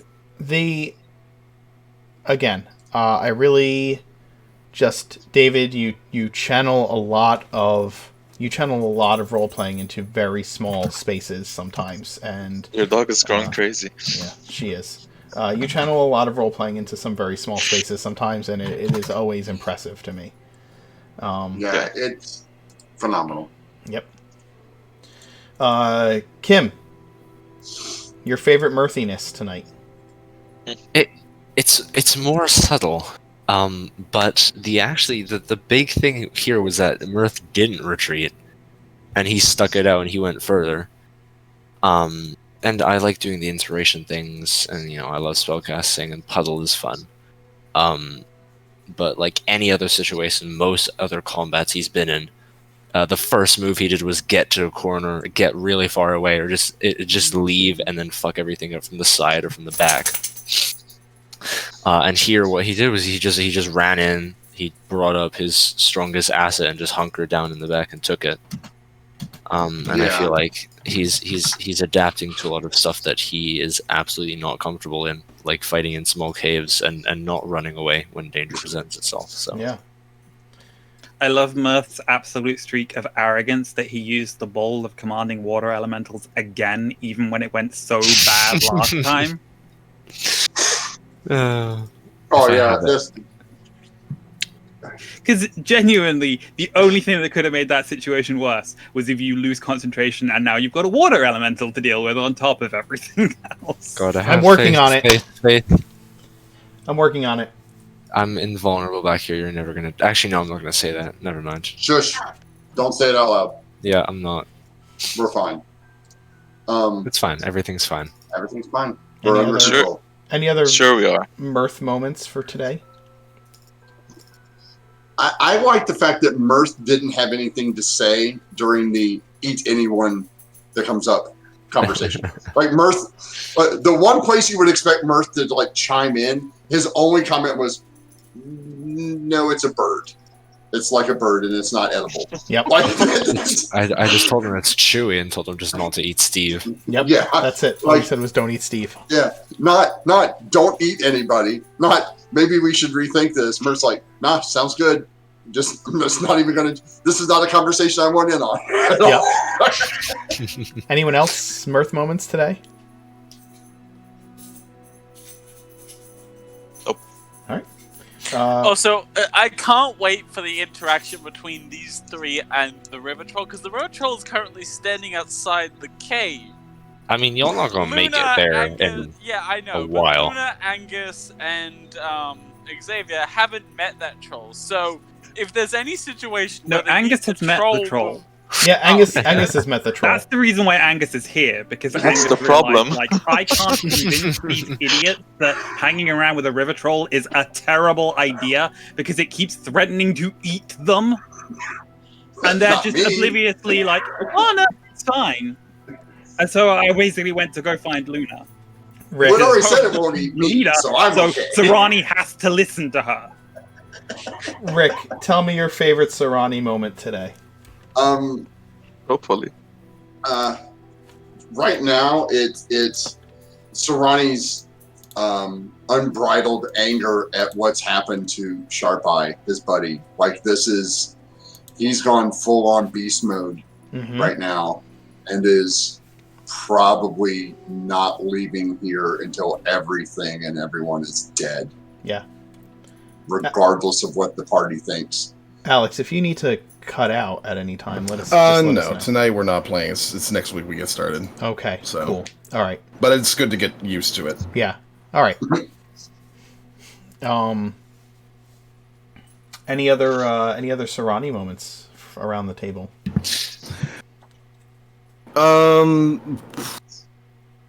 Getting out Steve, I would say, and using him as a sort of indicator for the troll Mm-hmm. to like if he'll point people out, they're good. If he'll point, and if he doesn't, then eat them. Oh, I can't wait for Steve to not recognize Xavier.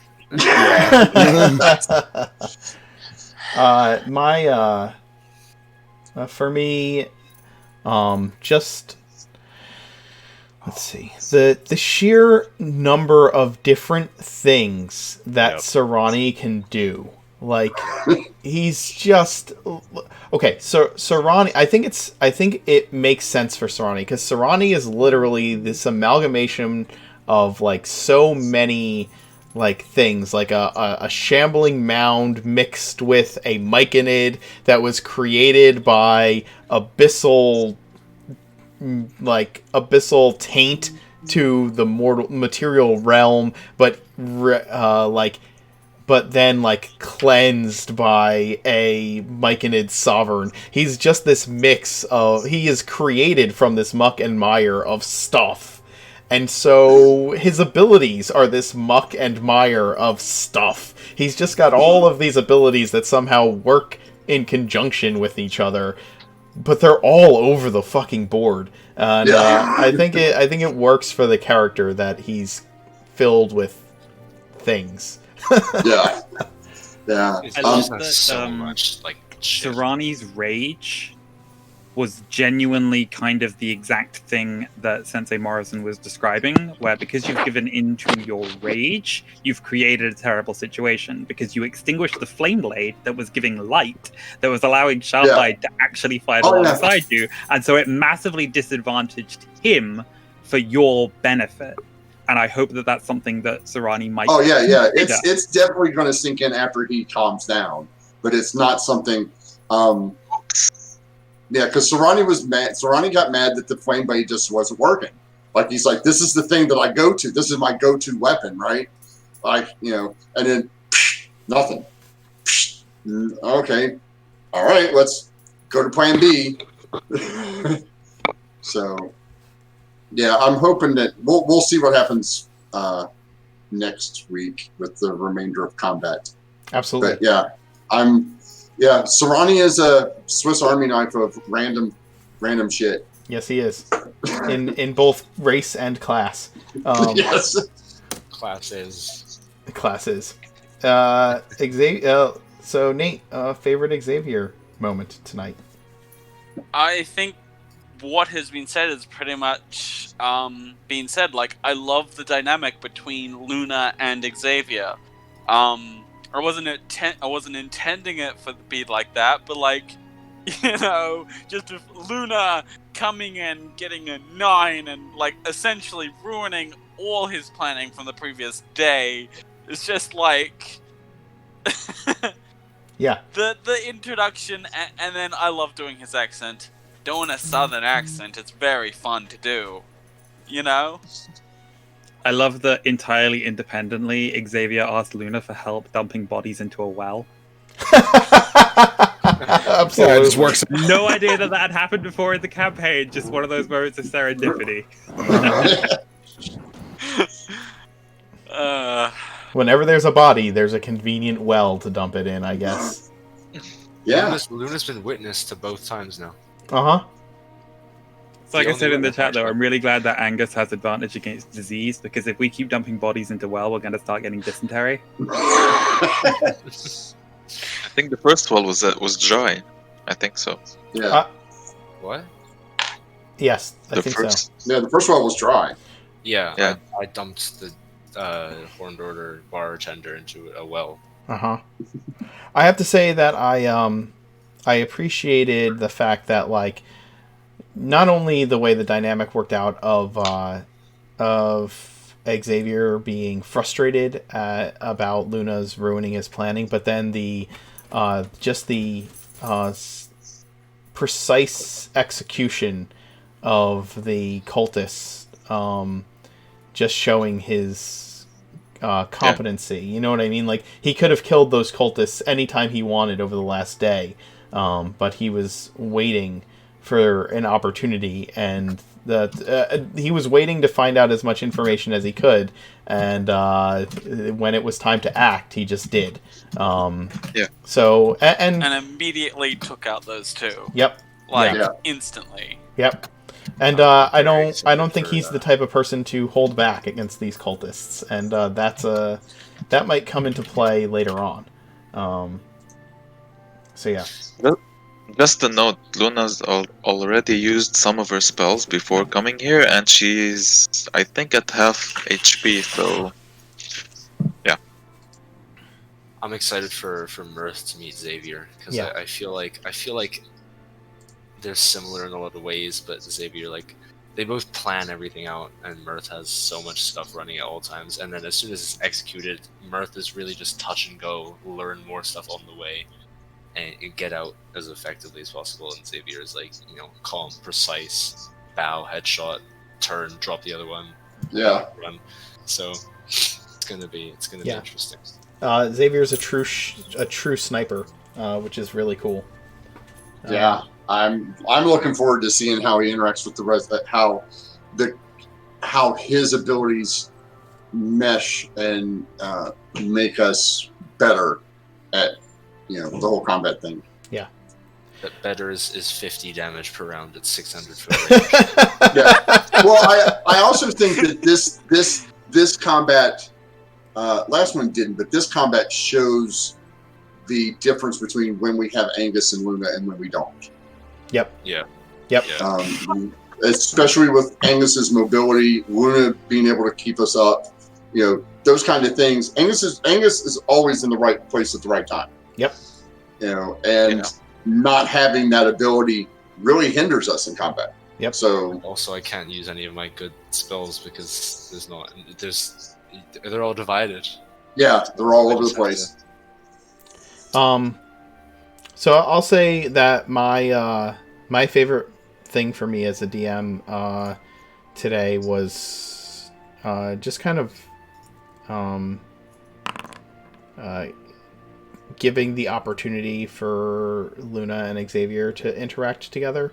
I don't feel like I particularly managed the time well today, so I'm kind of.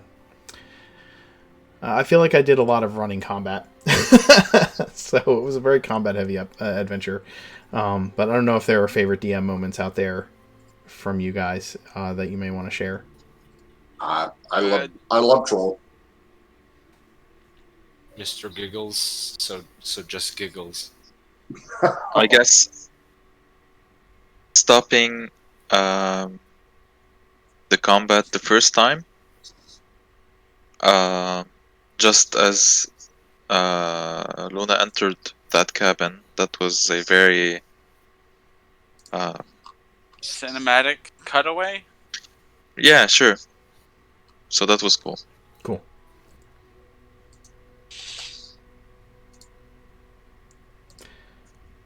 Yeah, again, a lot of fighting. A lot of fighting.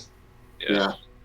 Next adventure will probably be finish out the round in the cabin, then do a round in the caves, then a round in the cabin, and then a round in the caves, and kind of go back and forth like that until we figure out what's going on. So we'll see how that goes. So yeah. Yeah, what could possibly go wrong? I just realized that the entire party has already all gone into a well, so we're just starting a big cycle here. Yeah, there's just you guys are getting overwhelmed. Wells and buckets. I'm sorry. I haven't been in a well. Yeah, you did. Yeah, everybody went into the well. It was a cistern technically, but yeah, we got you. It was technically a cistern, which is giant well, right? Anyway, thanks for watching, all of you out there. I had a really fun time throughout most of the adventure today, and especially like early on with all the love and support we got from chat. Sky will get you those dice. All of you, all of my players, supporters, and those of you on the Discord, Patreon, players, subscribers, we just appreciate all of you because you make this a thing we get to do. So Nate, thanks for joining us. I'm excited to see what happens with Xavier going forward. And yeah, thanks for playing, guys. I hope you had a good time. We'll see you next time. I had a great time. Awesome. Yeah. And next, we'll be playing Artifact Recovery Corporation in an hour and 45 minutes. So we'll see you then. Bye, everybody. Right.